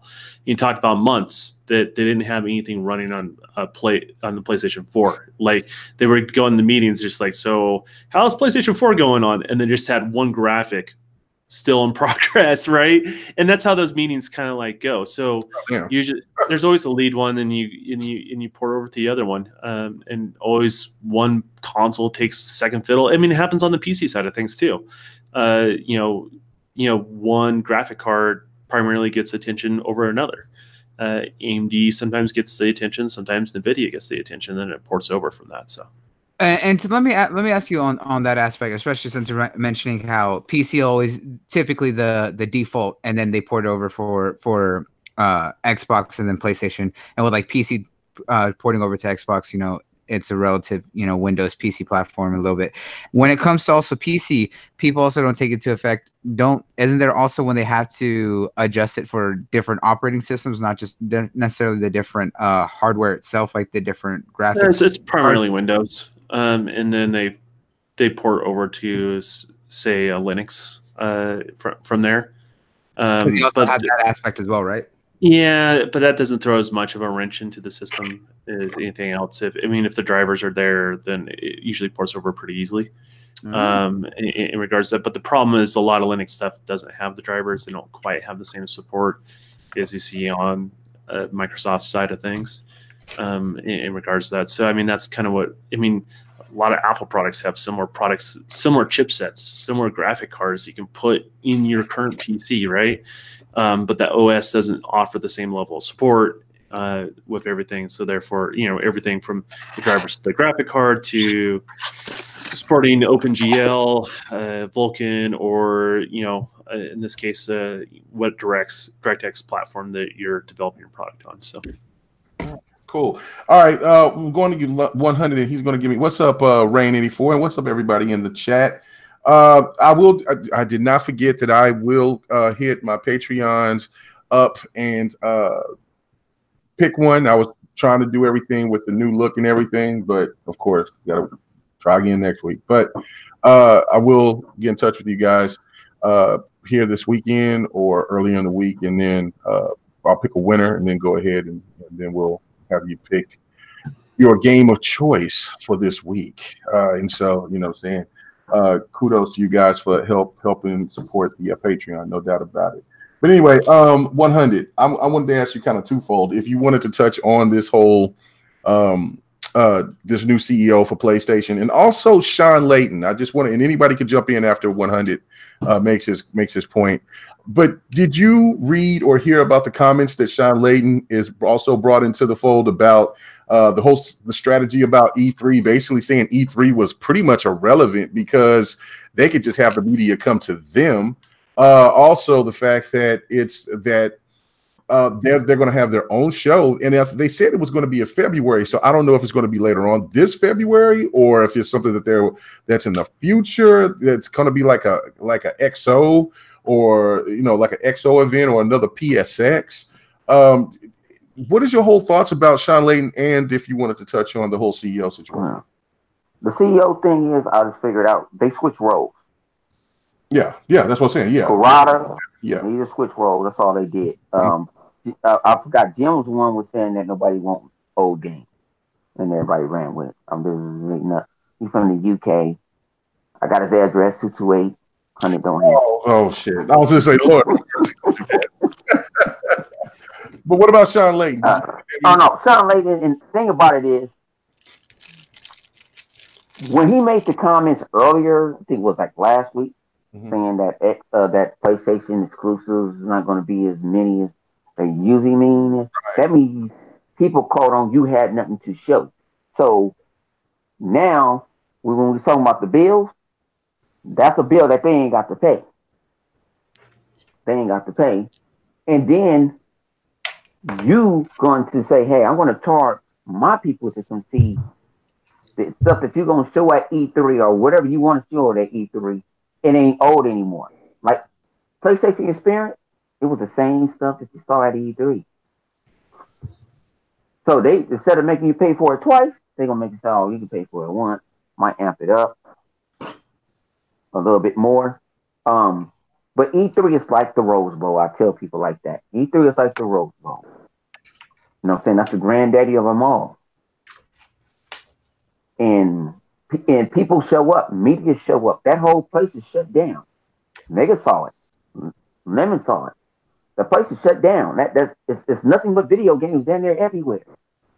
Yo, he ain't lying. They have like 3-4 blocks shut off to literally allow everyone to walk between the different convention centers. So you can't say it's irrelevant.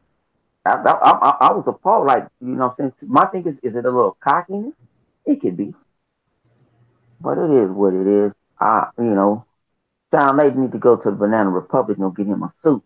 Quit sitting there like he's over there with some copper. Don't do that. Don't be messy. Need to get him a real suit. You know what I'm saying? Oh no. I can get on Sean. I can get on Sean. Man, Sean, I can get him. Well, the last, I'm glad they didn't charge nobody because the last PlayStation Experience, they sat on the couch during the Wonder Years. You could have had that. You could have sat there. You could sit at the yard house and talked about that. You had some people spend hundreds of dollars to hear you reminisce. I mean, you let old boy come out the closet. You let old boy come out the basement. He was happy. Oh no. But it is what it is. I ain't gonna do too much clowning, but it is what it is.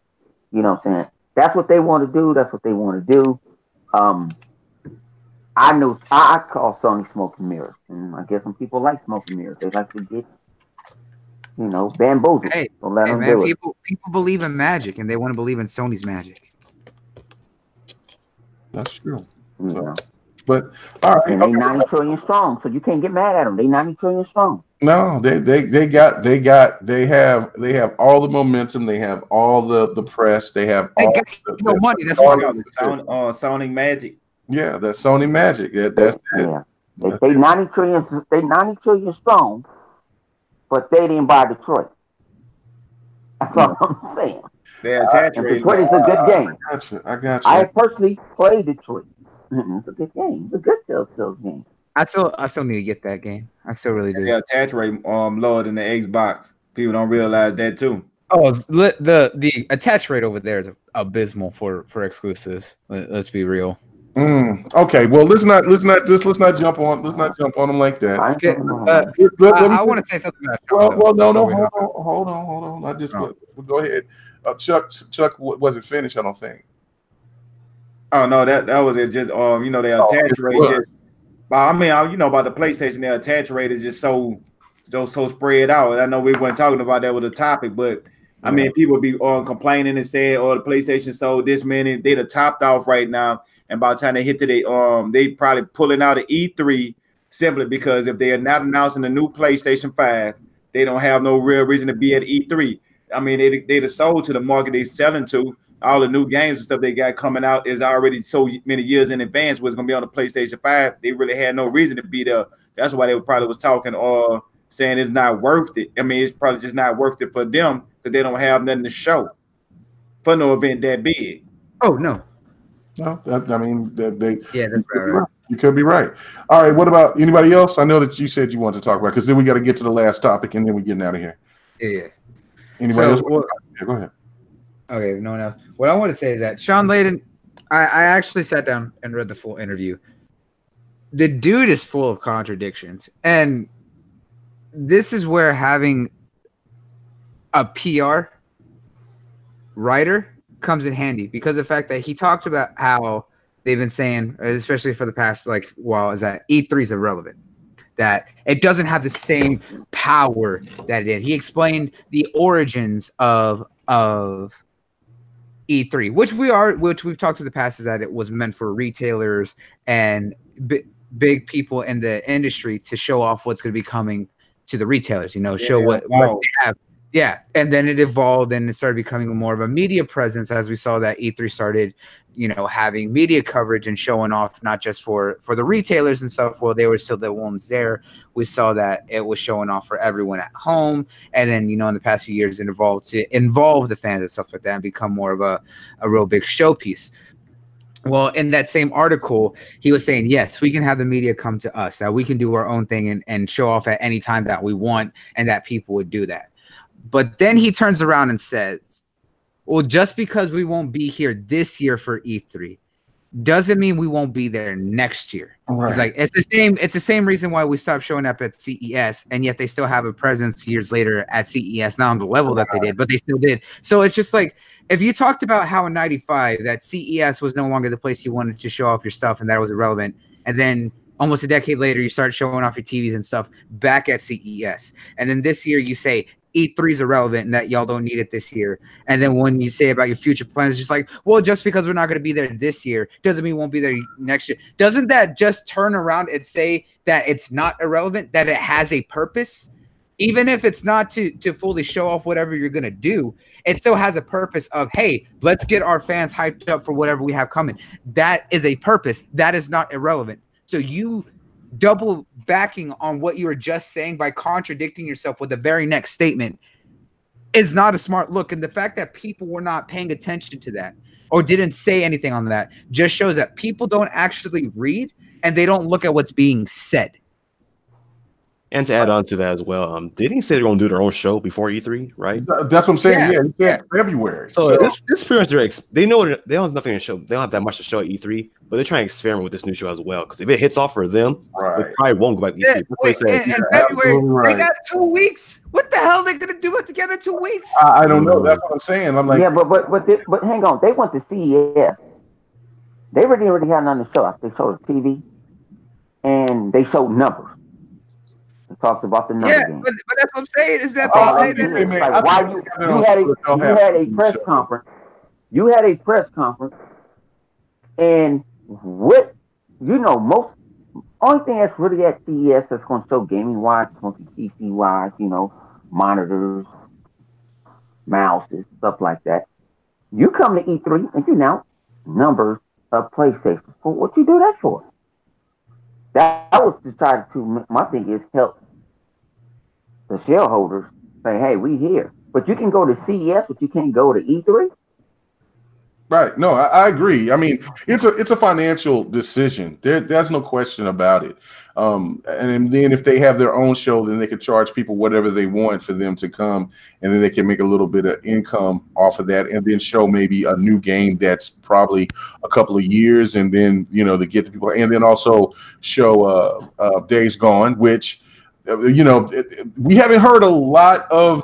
This is really an odd situation because we haven't really heard a lot about Days Gone from some of the fanboys out there, because usually they're talking about a certain game every day, PlayStation exclusive that's coming, and you don't hear that much. So they know how to pick and choose. They know how to pick and choose their battles for sure. Right. No, I mean, yeah, they know how to do that. I actually played Days Gone, so I can actually comment more than half them dudes. So just saying. Well, I'm just saying.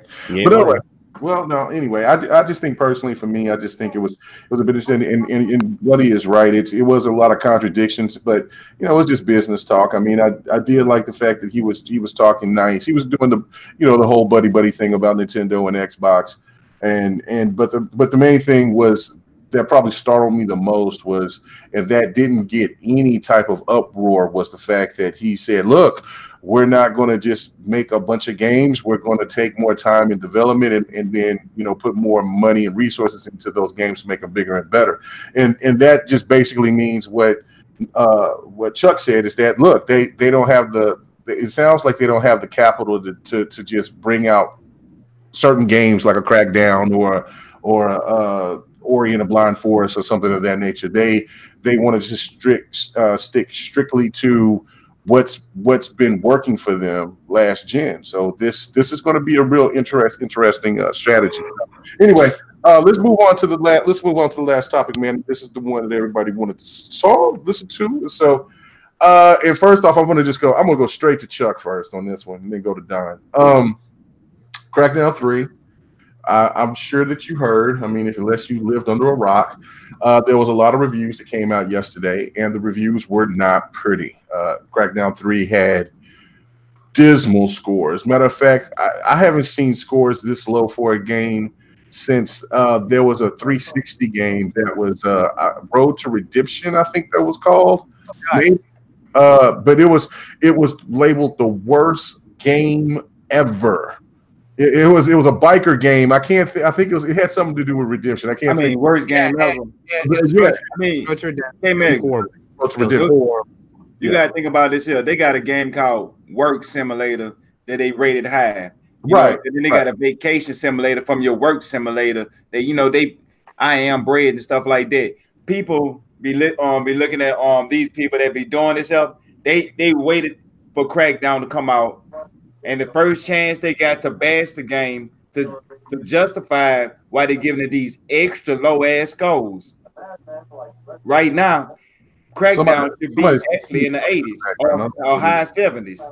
But they don't want with no doubt. Like 78 would have been perfect for this game. See something like that. But before they do the right thing, they're gonna beat the game down, bash it, all this stuff just for the clicks. You know what I'm saying? They so thirsty for clicks about a game like that, they'll destroy a whole game that's actually have a good fun factor to it. That everybody I talk to, they say, I smile when I play this game, I had fun when I play this game, or they be in party chats, laughing and talking shit, playing this game. And they don't judge the game about no fun factor at all. They can't. Yeah, that's one thing I never noticed. They never talk about just the raw fun factor. But I'm just gonna have to say, man, forget what they talking about. If you like a game, Game Pass is there, try it. That's what I'm gonna do. I'm waiting for it to download now. This game really shows that not nobody, most people aren't gaming just a game. They're in for everything else but the game itself. They're for the theatrics and Metacritic score, the media, so everything surrounding the game but the game itself. That's why whenever you question them online why you like this game, why you hate this game, they talk about everything else but the game itself. If you ask somebody why you like Uncharted quite much, they talk about everything but the damn gameplay, how it plays, how the mechanics work in that game. They'll mention everything else but that within the game. So for me, some of these people when they complain on the internet, I look at their back history, look what they're complaining about. It's just recycled bullshit at this point. Like if you played a game you had in your hands, you didn't like it, that's fair, that's understandable. It's not for you. I can't dismiss what you're saying because you had the game in your hands as well. But if you're just bandwagon on other people, just joining the hate, like we can't take you seriously in that aspect as well. Right, that's like somebody that don't play RPGs and he say, I don't like RPGs, but that look like a cool game for a person that play RPGs. Now that's what a gamer's supposed to say. They play games and actually could analyze and say, okay, that look like a cool game. They're gonna say, oh, the game trash just because it's an RPG and you don't play an RPG. Okay, right. Now let me make this point too, and then I'll go to Don. I was told yesterday by a person on Twitter that people like me, but he directed it personally at me, saying, K Mega, you're the reason why Xbox has these mediocre, trash ass games. It's people like you that hype up this trash and don't hold Xbox accountable for a game like this. Now, of course, people are talking to realities. That's the issue. Well, yeah, and of course, I mean, these are the talking points right now, and I mean, you hear this from a lot of YouTubers, and you hear it from all different types of people out there that has not touched the game yet. They just read off of somebody else, and on the fact of, yes, the Metacritic scores were horrible, absolutely atrocious. But we're talking about, I think at that time when it was at a 60 or 61, it was like 45 critics that gave it that score. So Don, is it us, the people that just likes to play games and be entertained by it, and if we see something that's wrong, that we supposed to point it out and call it as call a spade, or is it something else? People don't like my opinion on this because I like the game. I'm not going to apologize for it. I like the game. I don't think any gamer should have to apologize for a game they like. That's a harsh reality, and I think it's okay to dislike a game. I think that's okay too. As somebody that spends your dollars, you should be able to not like a game. It's your money and it's your free time. As developers, we ask a lot of you guys. That being said, here's the thing. The whole Metacritic review thing, and I always thought it should be like a bell curve average, how they do the quantified score, because what that does, it keeps people from, what do they call that, grandstanding? Right. Yeah, because that's what happens. Like, there's a lot of that. Like, and people say, well, no, it's not grandstanding. They're just reviewing the game, and that's what the game is. No, it's an opinion. There's nothing wrong with having an opinion. But my thing is, a lot of it is never a valid opinion. And what I mean by that is a valid opinion is based on more than one fact. Mm-hmm. All right. And so that you at least can justify it, right? Two people can be on opposite ends of the fence. As long as they base their opinions on facts, you can have a mutual respect for where people are coming from, right? Mm-hmm. But when you have to start putting like weird stipulations on things, that's what gets weird. I like Rand a lot. Like, I would hang out with the dude. I would love to play a co-op game with him. Yeah, all Rand's that sort a nice guy. Yeah. Yeah. But we're just having this interesting conversation. He based the game off a $60 value, and that's fine. And the reality is he was bored. That's a fact. He was bored playing it.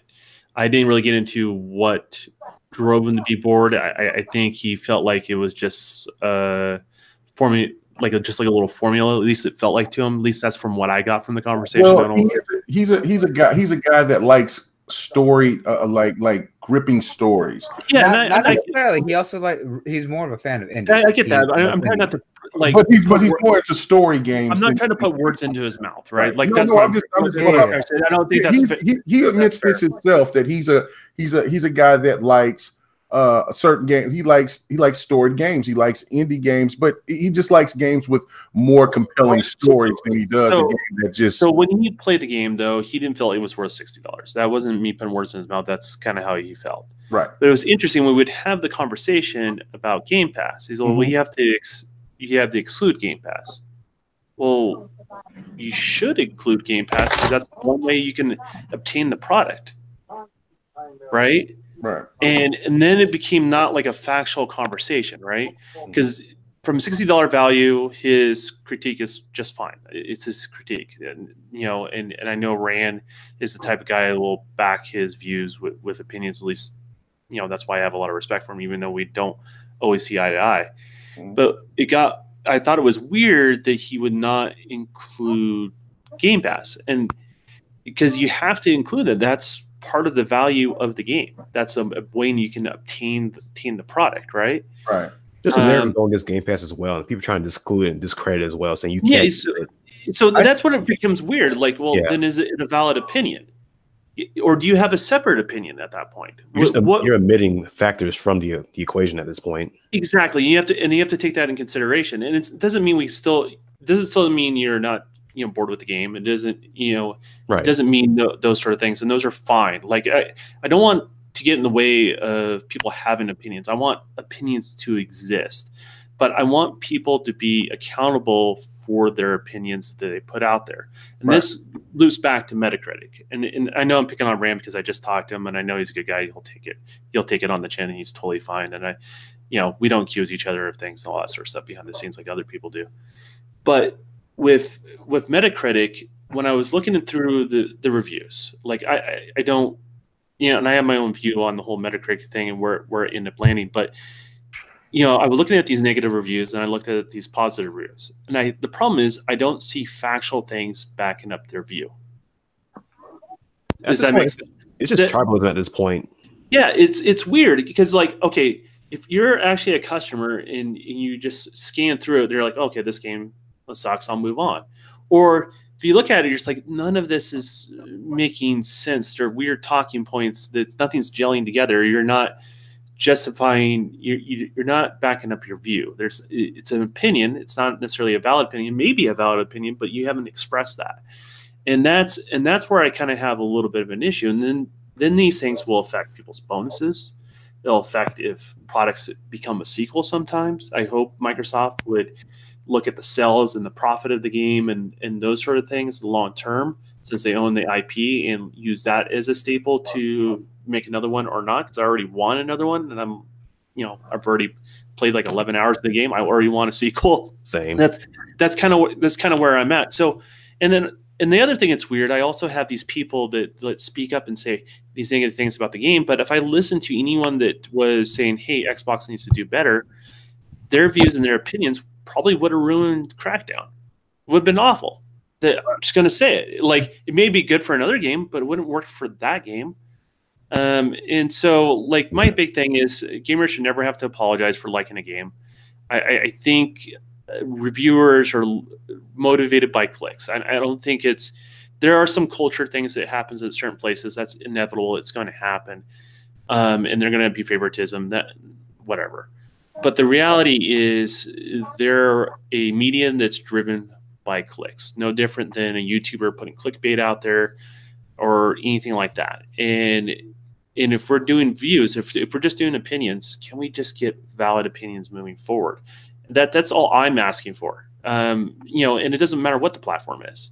Right. Just have valid opinions, and I can disagree, but I can also respect your view, and we can agree to disagree and be friends as gamers. I mean, that's the way I look at it. So yeah, right. No, I totally agree. And if I could just piggyback off what you said real quick, because I don't want to push this on any further, but from seeing what I see on Twitter and the media and whatnot, nobody wants diversity anymore at this point. People want the recycle experiences throughout the game, just a different color paint on it. Because I've seen some suggestions people have Crackdown 3. Someone's mentioned, what was it, like armor customization, weapon customization, a deep driven story, stuff like that. Dynamic weather. I'm actually for dynamic weather. That would be pretty cool in a Crackdown game. But like all these other stuff, like you see these stuff, and like these are pretty much staples, like most open world RPGs, what like that. Which there's nothing against them as well, but you have to know where something fits and where it doesn't fit as well. And this thing is with that is like people, they just want the same experience, just with different color paint on it as well. Because I don't think, because you sit back and listen to people, you see what they like in games as well. You just have to sit there and wonder, like, do you just enjoy playing the same stuff over and over, just like the same formula, the same foundation in the game over and over? Or do you guys want to try new stuff, get a different experience, something new? Do you think that's the age of gamer thing too? Because like I know me and Mega, we're on the same age and that sort of thing, and we want new experiences all the time. Mm-hmm. There's nothing wrong with a formula that works well, but right. I mean, we grew up in that generation where every time you played a game, it was a different experience. I think it's like a really casual mentality too as well, because some of the talking points they use for what they want in a game going forward, it's like the same stuff you hear of someone who's barely into gaming. Like, what type of games like what do you like to see from a game? It has to look really good, full realistic, because then that's a pretty mature game. It has a really dark, gritty story, stuff like that. Like, okay, that's cool then, because their games has it worked. Like, do you want that everywhere you go for the game? Yeah. Well, let me address somebody in the chat. Gideon, you don't hear people referencing people reviewers. I don't. I follow Jez on Twitter. We communicate seldom. Don't have a problem with his score, but he made it clear about how he thought about it. He was kind of like in the same realm of Rand. Like, the game was fun, but it was just, like repetitive, or it just was this and that. And the thing of it is like with these type of games, and you even go to what's that one game? I mentioned it earlier. Road to Redemption. No, the game that's kind of like Crackdown, but it's Agents of Mayhem. Yeah, Agents of Mayhem. I don't know why I can't. Let me have amnesia tonight. Anyway, but I would say that you're trying to akin it to Saints Row. Okay, right. But the thing I'm trying to say is this: is that game didn't score well at all. And it kept me from getting that game because I was hearing so many people trash it, right? Like the only person that I heard to give the game any type of positivity vibe was crap. That was it. And I was just like, well, I mean, I seen it for like $10 on PlayStation, so I copped it, played it. I was like, this game is fun as hell. I said it sucks that it ain't it don't have co-op, and then I seen that they had a sale for it on Xbox, so I double dipped it. I copped it, and then it has the HDR, the X enhancements and stuff like that, and so it's really more entertaining. One of my favorite games last gen was 99 Nights. Oh, yes, it wasn't a great game. I'll be honest with you, it wasn't a great game. It's not a 9, it's not a 10, but it was a solid 8 for the time. To be frank with you, and I played the game, enjoyed the game to its fullest. And guess what I did? I saw reviews later. It did not review very well. They killed it. Killed it. They said the game was horrible. It was, again, same things, too repetitive. This is how I look at it, right? When you have a sequel, there's only, to me, this is with me. Now, I don't know what you guys, and you can elaborate, but this is with me with a sequel. Is that sequel better than the previous game, the iteration that came before it? And if it is, then to me that's a win. Now, again, with people saying that they were expecting bigger, better, and then also with Microsoft, there was people from the Microsoft staff that were saying, Crackdown will be in the same realm as Gears, Halo, all that, right? Like, that, like, you'll be in that sector. I guess people thought that game was going to look and sound like that was going to look and be like this big AAA game, and you was going to see Gears looking graphics with Crackdown's destruction. I'll be honest with you. For example, let's take Naughty Dog and let's take Sumo Digital, like way different companies from one another. Right. Would you want Sumo Digital doing the next Naughty Dog game for them, like The Last of Us? No, I wouldn't want that. No. But I want Naughty Dog, super talented developer, well respected, working on Crackdown. No, I don't. No. I don't think their heart's into it, and it doesn't mean they're a bad developer. It doesn't mean they possibly make a good Crackdown. It's not a good fit for that game, and that's the thing, is games need to be diverse. And then also to Alvin's point, I actually respect Jez's reviews quite a bit. Most of them he does back up with facts, not all the time.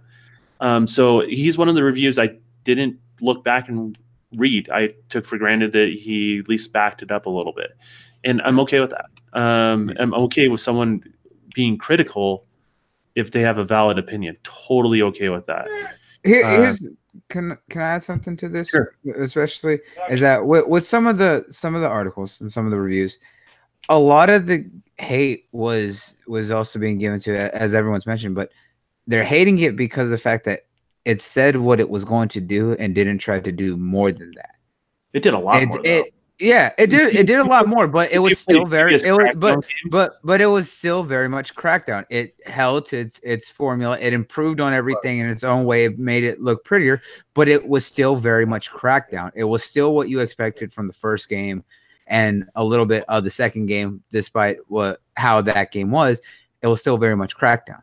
Well, that's the weird thing is when you see these reviews, you see things like that, like, oh, it just plays down like Crackdown 1. No, it doesn't. What's wrong with that? Yeah. Well, first off, it doesn't at all. And if you have that view, then there's nothing wrong with that, but it doesn't play like that. So right. The whole thing about the whole it plays like a 360 game, and I'm like, what? I didn't know. I think it was more like it was being called that. I'm just talking like about a 360 game. I'm just but I put control. I mean that perspective, they control completely different, and there's certain things they took out of Crackdown 3 and they added into 3. Like for example, in Crackdown 1, you can put 2 people in a car. You can't do it with this. I don't know why. It's just not an option. You can't put 2 agents into a car. I don't know if my agents level up enough, but you can't put an agent in the car and then pick them up and throw the agent that's in the car. into, that was one of the things we like to do in the sandbox. I haven't been able to do that. I don't know if it's a leveling up thing or not, or if my character's not strong enough, but that's something that exists too. So like, the jumping, the dashing totally changes the mechanics of everything, even getting like the orbs and stuff like that. It changes. It's a core mechanic that changes it all. Yeah, very much. I think so. Hold more guns now, or was the first one 3? I can't remember now. Yeah. But you can hold at least 3 guns in this one. If I'm wrong on that detail, I apologize. But no, you can hold 3 guns. You can. Yeah. Okay. So I misremember that. But that's the whole thing. Like, it is quite a bit different than that. And we have games that are people praise just for one mechanic that's different, and say it's revolutionary. And the reality is just one mechanic added to it, and it's not a bad thing. So why can't we celebrate like good mechanics and stuff like that? Yeah, for the people who enjoy that stuff. Well, 100 was going to say something. Go ahead and say what you're going to say, 100. I'm going to tell you this. We gave the media too much power. Yep. Gave it. I agree. Social media and the media got too much power. Yeah. I remember back in the day, and I ain't that dang old. I'm in my prime. Sure. You actually will buy a game and read the review a month later in Game Pro, PlayStation Magazine, Xbox Magazine, Nintendo Power. You'll read what they say. And Don was right. These dudes do it for clicks. They don't do it on purpose. They do it for clicks. That's why I kind of like Inside Gaming coming back. That's the closest that I'm going to get to ancestral. At least these guys play these games. They're just as old as me. You can have a person that's 25 years old, ain't never played a Crackdown, review a game like that. Absolutely right. Let's draw another parallel, like Apex, right? It's a recent game that dropped, right? And they kind of did a stealth drop. It said, "Here's the game," and there were media talents out there that were trashing the reason why they didn't get to play it early, because they thought they were just going to trash it, and they openly admit it, right? And what happens is they gave it a low score. Some outlets, I'm not going to name who, gave it a low score, and after the game became popular, they changed the score to a much better score. They deleted the old one. They deleted the old one. So that drives the point when I'm trying to, it's because a lot of people say it's an Xbox PlayStation thing, and it really isn't. I mean, I've been looking at these major media outlets for a long time, ever since last gen. It was whatever is popular at the time that generates the clicks and the revenue is what's going to get the attention. It is what's going to slant the story at the time. Like Xbox was the popular thing last gen. PlayStation didn't get a fair representation. I'm one of those people who openly admit some games had broken saves and stuff like that, but not nearly to the as bad as people made it seem like. Right? Mm-hmm. You go into this generation, they contradict themselves over time. Like, hey, I hate QTEs, but this game does QTEs right. It's a QTE, right? Like, you have all these different type of things where they contradict one another, and they're not very consistent, but because they're trying to drive traffic to their channel. You see it from major media outlets, how they treat private YouTubers. Even when they react in a very respectable way, sometimes they outlash on them. And there's some people out there that probably say the wrong things at the wrong time sometimes. And, that obviously dogpiles and they play the victim sort of scenario in those scenarios. But the reality is they're being squeezed out, and more and more individual opinions out there, and the more and more views you guys get. I would like to take everybody at IGN, start a Kickstarter for them. As soon as you get 100,000 saved up for your Kickstarter, just leave the institution, do your own thing. Right. And that way you're covered for a year. You can build your own brand, who you are, and people will follow you for who you are. And if you make good content that people respect, people will continue to go to you, and you have to start making a different type of hard call, because your livelihood depends on how you handle, and your integrity means everything in that situation. But you're right about that, because look at Brian Tong. What Brian Tong did, he left CNET. Yeah, I don't know if you guys know what he is, but he used to do Google Licious, and he did a version of he was doing the phones. but he can talk to the people because he at a certain level where people can understand. He left and he done his own. He left, but he just as popular. He's at CES doing. It's like he feel like he's free. He's free. Mhm. I don't feel Brian McCaffrey is free. Yeah, I feel well, like you also got to keep in mind what is the culture of that area at the time too, as well. I mean, that plays into it. You know, he probably doesn't see it because he's in the mix all the time. Like I think he honestly doesn't see it. But to everyone else, it looks strange and it looks suspicious. I mean, in regards to that, you know, I've had people tell me they feel that IGN was more Xbox friendly when they had a podcast called Three Red Lights. Could have been. I don't know. Yes, I mean, Even their unlocked hasn't been very good for the yeah, Xbox. and you can tell like almost like their heart's not into it. Well, yeah, that's what I was going to say. I used to listen to Xbox Unlocked all the time, and also listen to old dude, the other dudes before they separated and did their own thing, and before they separated, the PlayStation guys. You could tell the enthusiasm. Even when they were at the end of their show, the PlayStation guys, they still had that enthusiasm, that love, it's Miller and I forgot the Moriarty. Oh, I can't think of the other guy's name. But, Greg Miller and Colin. Yeah, Colin Moriarty. Yeah. And so the thing of they still had the enthusiasm. They still had this and that. But it seemed like over time that Ryan McCaffrey and the rest of those guys were just there to just talk about something that they may not. They seem like they didn't even care anymore. It seems like it's just like you see with YouTubers out here as well.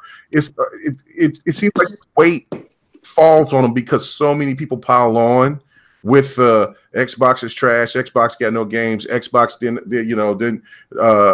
no exclusives. Xbox did, saying resolution was terrible. The whole generation, like they just feel like that just because they've been weighted down by so many people, is that like you know what? Hey, just gotta bend. This is the trend. That's what happened. This is what's happening, and whatever. And a lot of people have lost their integrity, and in my opinion, because of the fact, and then there's also people that have had a change of heart. And I don't dispute those people or have a problem with them at all. For them, may feel like I think it's also as well. I don't have a problem with that either. But on that front, there, K-Meg, I think it's sometimes gamers were critical. And certain times critical. Certain times publications, people make mistakes, right? There's got to be a road to redemption, I think, for everybody, right, in regards to all this sort of stuff. Because if you said something that's wrong or not right, you got to have a road to redemption in regards to that, and become a better person, because no one's born perfect, right? Especially when we're talking about video games and how everyone's so emotionally invested into it. So, with McCaffrey and some of these people at IGN, and I speak about IGN because that's the place I used to go before I started doing my own thing, right? Mm-hmm. The reality is, I want them to have a road to redemption. I want them to have their integrity put back in place. I don't think that's ever going to happen, Don. You got to have hope, though. Right? You got to have. You're going to hold a grudge forever, or no. I don't. That's the problem. I don't have a grudge. I don't have a grudge. I just don't pay attention to it anymore. You don't have faith in it, is what you're saying. No, I don't have any faith in it. Let me make this point, and I'll let Knuckles go ahead and address it because I know he hasn't. This is where I lost. This is where I lost it.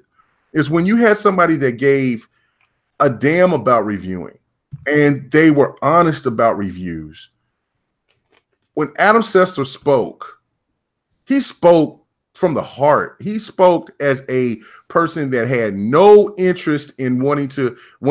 He had integrity behind it. There was integrity in every review he did. I listened to him thoroughly. Like every time, for every little piece of this problem this is an issue, that's an issue, blah blah blah blah blah. You could tell he played through those games, and he enjoyed every last bit of it, even for the games that he wasn't the big, because Adam Sessler's a PC guy. He's not a console guy. And then when I think that he realized that everything has changed with social media, is when he started to say, hey, look, all this hate and knock for Rise and for Forza 5 and for Sunset Overdrive, and I'm not understanding this. I understand that everybody was piling on him because of the stupid shit that happened during that E3 and Don Matrick saying all that wild shit, but these games aren't bad. Like, you know, like what you call it for a launch game? It's a average game. It's beautifully graphically, and it just, you know, Rise, but Rise has potential. You know what I'm saying? And he even said he wanted to, but he really gave a lot of praise for Forza. And that right there showed me that things were changing because he got so much hate mail. He got death threats. And then that's when everything started changing. And that's when he went to revision. And then he was over there doing his thing. And he was still having everybody try to go follow that same pattern by giving good reviews. The next thing you know, some of the people that were there, not the chick, I forgot her name, but the guy, when he left, when he came over there revision, and then he started going to IGN, or he was doing Destructoid, he showed his true colors about, look, he didn't like PlayStation Xbox shit. He would make jokes and everything else. And that's when I said, you know what, this shit is bunk. This shit is bunk. Like, not because they're talking bad about Xbox games. It's the fact that if the roles reversed and Xbox was in a positive position and PlayStation wasn't, and then they just trashed. Let's say they trashed Detroit.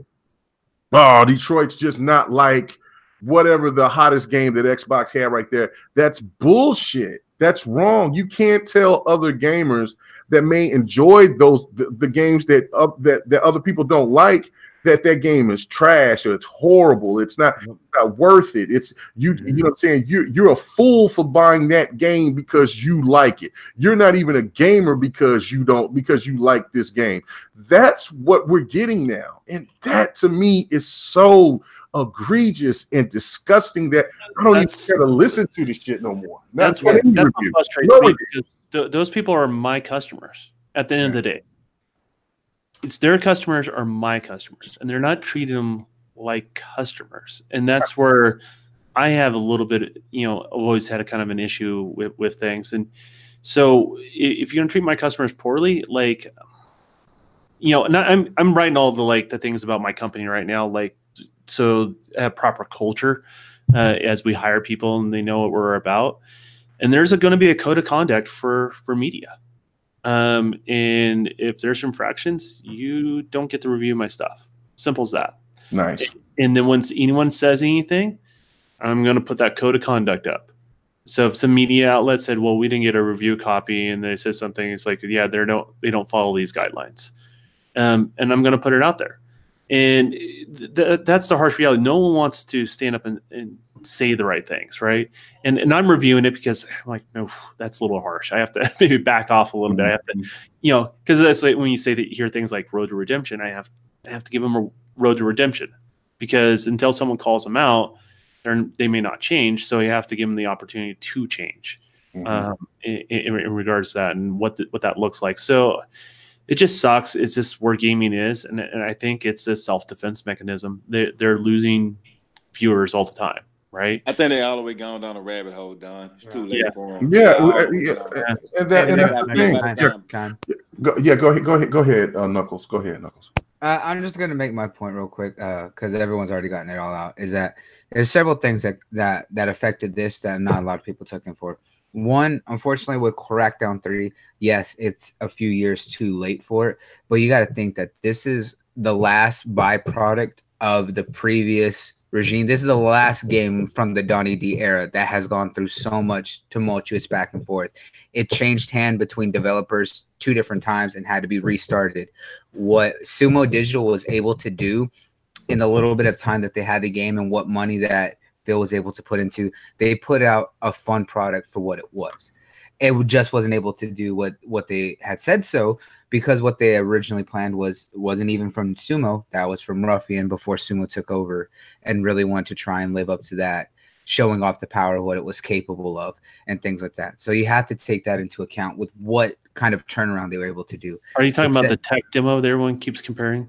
Yeah, the tech demo. Well, that's the thing is people need to understand a tech demo is not a game. Yeah, and just to clear everything, Sony's done it before. At E3s with the PlayStation, you know, those are not games. They're technical demonstration that basically is a proof of concept. Yeah, it's a proof of concept, and it's literally what a lot of things go through. Like I said, they took it over and they did what they could for that game, and that needs to be respected. It has a lot of issues. There won't be denying that, but you have to understand where they came for. And the biggest thing too is that a lot of these reviewers and stuff aren't consistent with the way that they review, as well as the fact of, you brought up integrity and stuff. A lot of these places put people who are not into those types of games, who don't support those kinds of games or really understand, to do these reviews. And now, yes, it's hard to have a writer for every type of genre to be able to just write specifically in those genres and stuff like that. But you have to give someone who at least has a stronger understanding or respect for that genre. Doesn't necessarily have to be a fan, but if you're giving a dude who only plays shooters and only likes shooters and absolutely hates RPGs and putting him into a turn-based RPG style game, he's not going to like that. He's going to find it so much more annoying, unless it's very it's very accessible for people who aren't used to turn-based RPGs or anything like that. To be honest, buddy, at this point, these bigger sites been operating for 10 plus years. They would have to have a diverse enough. Yeah, they would have to cover these genres. Yeah. Right. Yeah, that's the thing to me that makes it more. That makes this more difficult, because so many people are saying, well, Phil kept it alive, or that there was the open checkbook and things like that when I'm reading the comments. Right. Look, they delayed the game. The game was, from what they were showing from what other people and then ran, and everybody was dogging it out and saying that the game looked really bad and all that. They did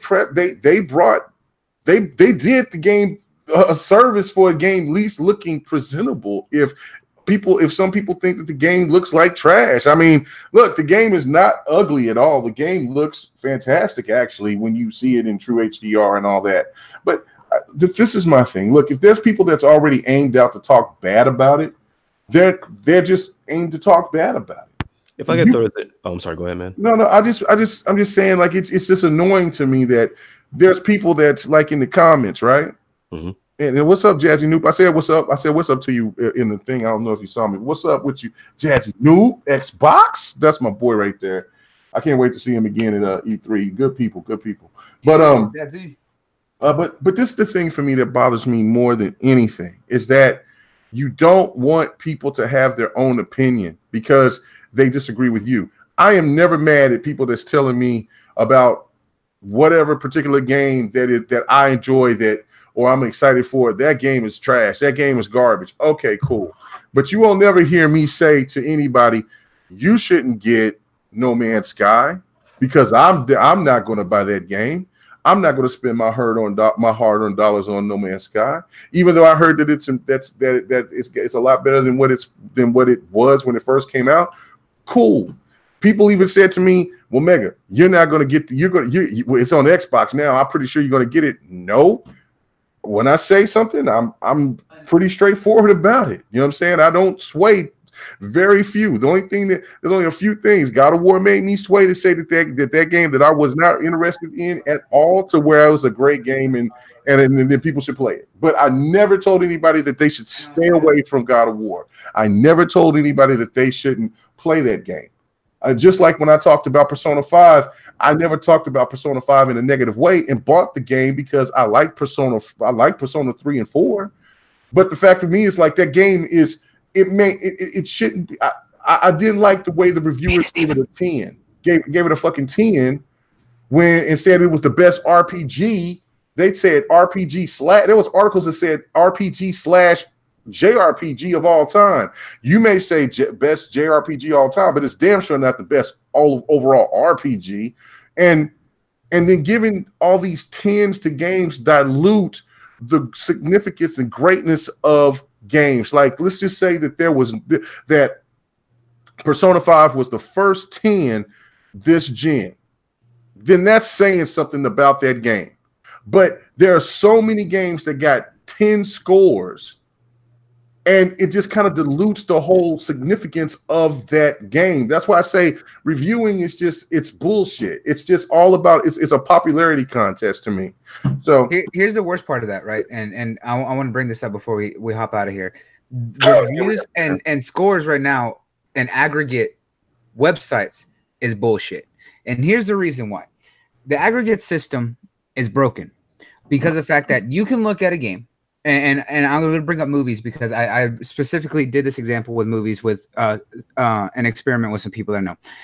You look at a movie like Avatar, at a movie like Titanic, Gone with the Wind, classic, very universally praised, critically acclaimed, massive movies, right? You look at the review scores on things like Rotten Tomato, IMDb, things like that. Well, they're sitting at 80s, 90s, with several thousand reviews. Right? Several thousand. You look at, curious, what movies would be, perfect scores? You would think something that actually truly does something. Schindler's List, Color Purple, Roots. You would think something like that. No. You look at what actually has 100 scores or perfect 10s on these websites. You're getting movies like Wreck-It Ralph. Things like very small movies. Right. And don't get me wrong, Wreck-It Ralph did a lot, but you get things like that. You get films like, I think there was one that was like Paddington 2, that really, really horrible movie, has a 99 on Rotten Tomatoes with 20 reviews. The scoring system on those are so heavily weighted towards things that have the lowest amount of reviews. And we're looking and basing things on reviews that are getting scored by maybe 20 to 40. And to be fair, there are only so many websites. But you're taking in that small percentage as the end-all, be-all of multi-millions of people to give you an opinion. No. The scoring system is so heavily broken that you cannot base everything off that fact. You can use it as an idea, but you still have to form your own opinion. The fact that people are taking the opinion of 20 people over the opinion of hundreds and thousands of others who would say otherwise lets you know that we have given these kinds of websites and reviews way too much power to be the basis for anything. Yeah. No, you're right. You're right. Big shout out to Tip. He said, PlayStation guys don't buy games, they watch streams. Oh, don't do that. Don't be mad. No. We ain't doing that. But anyway, man, we're about to get out of here. To me, it's all opinionated. Some people do like it's just like, to me, Crackdown is in that same spirit as the Fast and the Furious movies. I mean, it's like high intense action that doesn't really have much of a story, but you still enjoy the ride. Right. And even with games, with a bunch of, even these games that are franchises, there's always going to be games that's not going to be better than its predecessor. This goes with all entertainment. You have an album.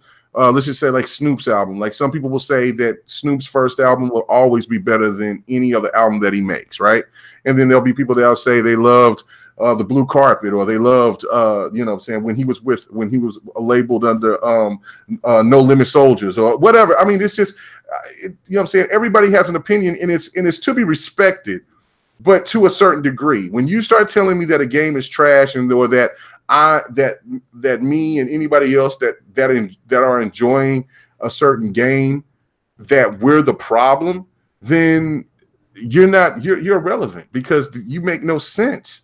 Because I can guarantee you there's a game that you play that I would not give two shits about, but I will never tell you that you're less of a gamer, or that you're hurting a brand because you preferred that game. And then also with Jump Force had such a horrible score as well, in the same boat. These people don't have the same energy to give that game that same hate or energy. You guys all can see that this is all just motivated by fanboy console war bullshit. But anyway, let's do our fail of the week, and let's do our shout outs at the same time. So I'm going to go to you, Don. Appreciate you coming on, man. Anytime that you come on, man, it's always a pleasure. Thanks. And this is things that we do now here. It's called the fail of the week, where it doesn't matter what it is. It could be politics, it could be your milkman, or you know what I'm saying. And you like to fuck with animals. Well, not fuck with animals.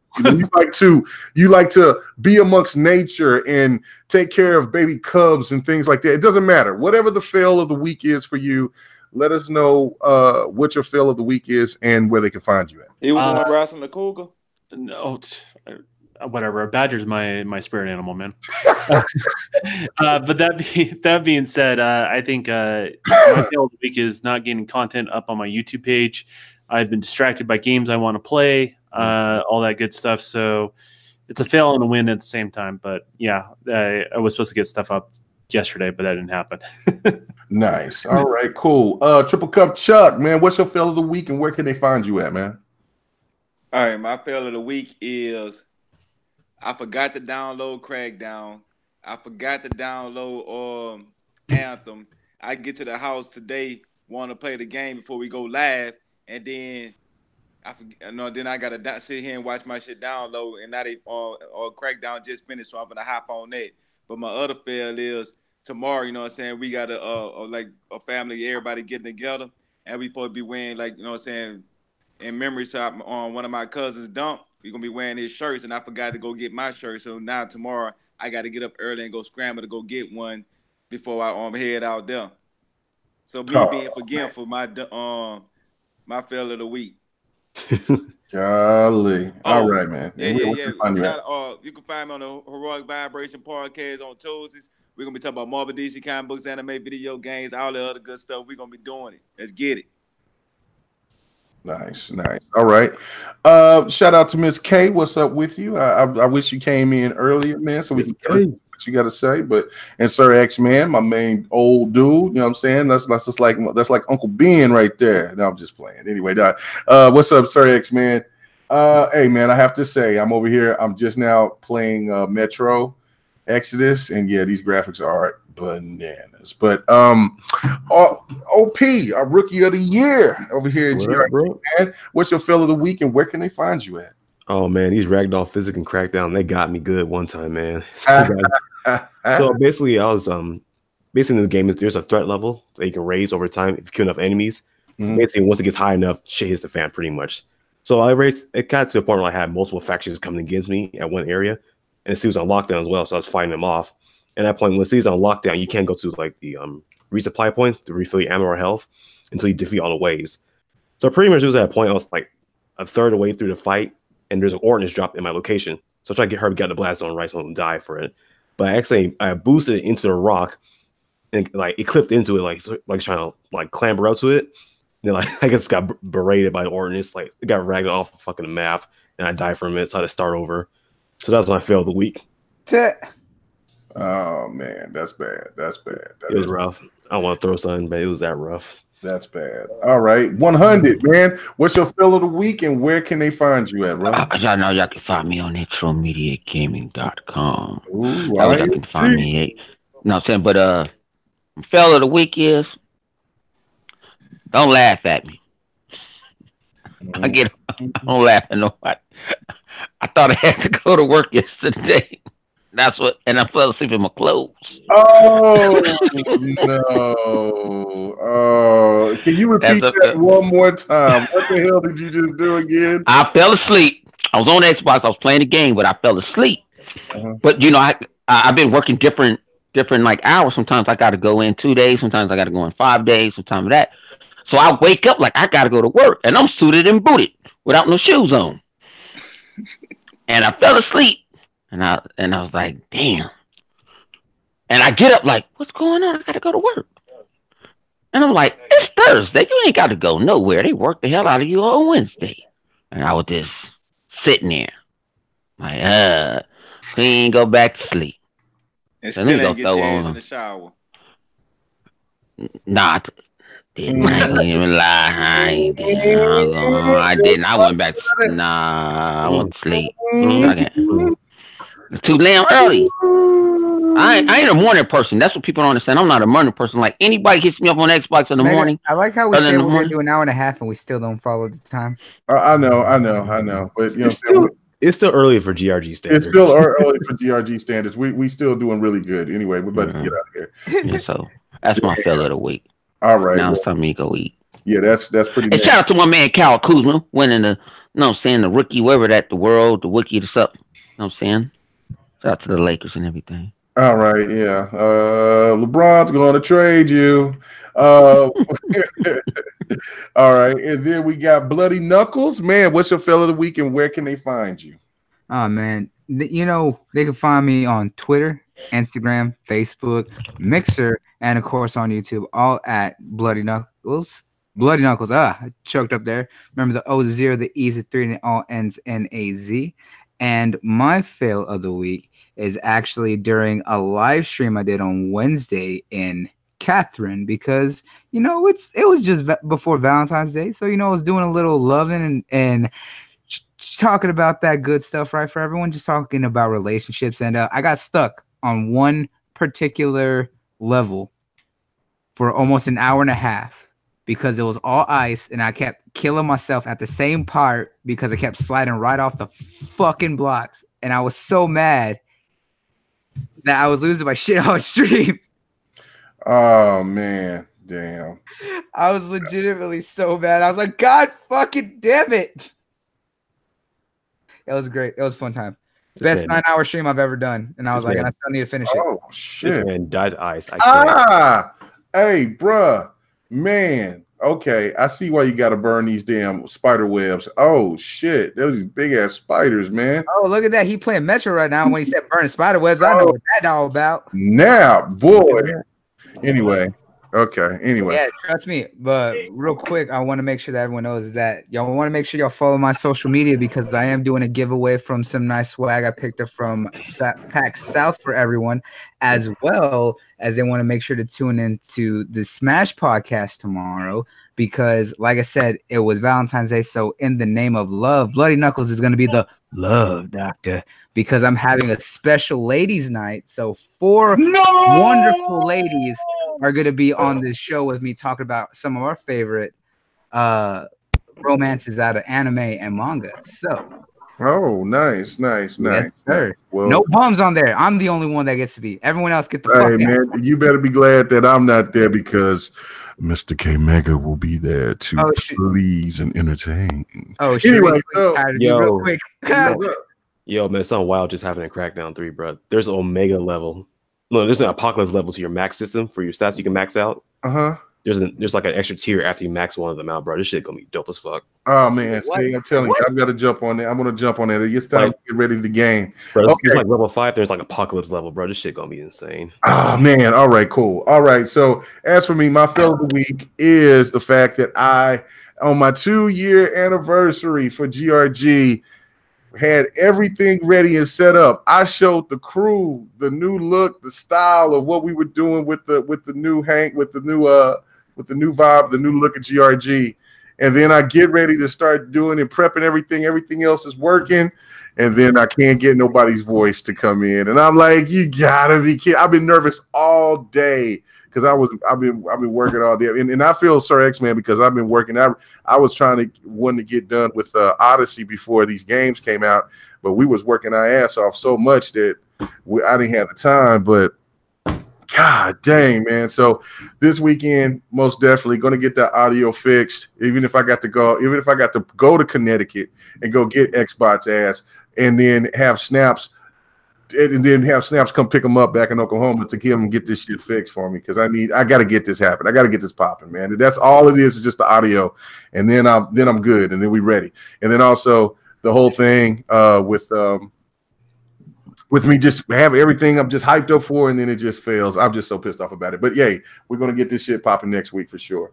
Thank you guys for hanging out with us. You know, as always, how we do it. If you ain't gaming, then you got to be doing. Better be doing the pants off, dance off. Prometheus is back. You damn right. You better be doing that pants off, dance off, or if you got to go to work. Man. I totally understand that. You got to take that. That sounds like Lemon. Yeah, got W for a year just for that one. That's a but you W. damn sure right. You better be doing that pants off, dance off if you ain't gaming or if you got to go to work in the morning. If you ain't doing if you ain't doing all three, then you have failed in life. Everybody have a good one. Oh, damn.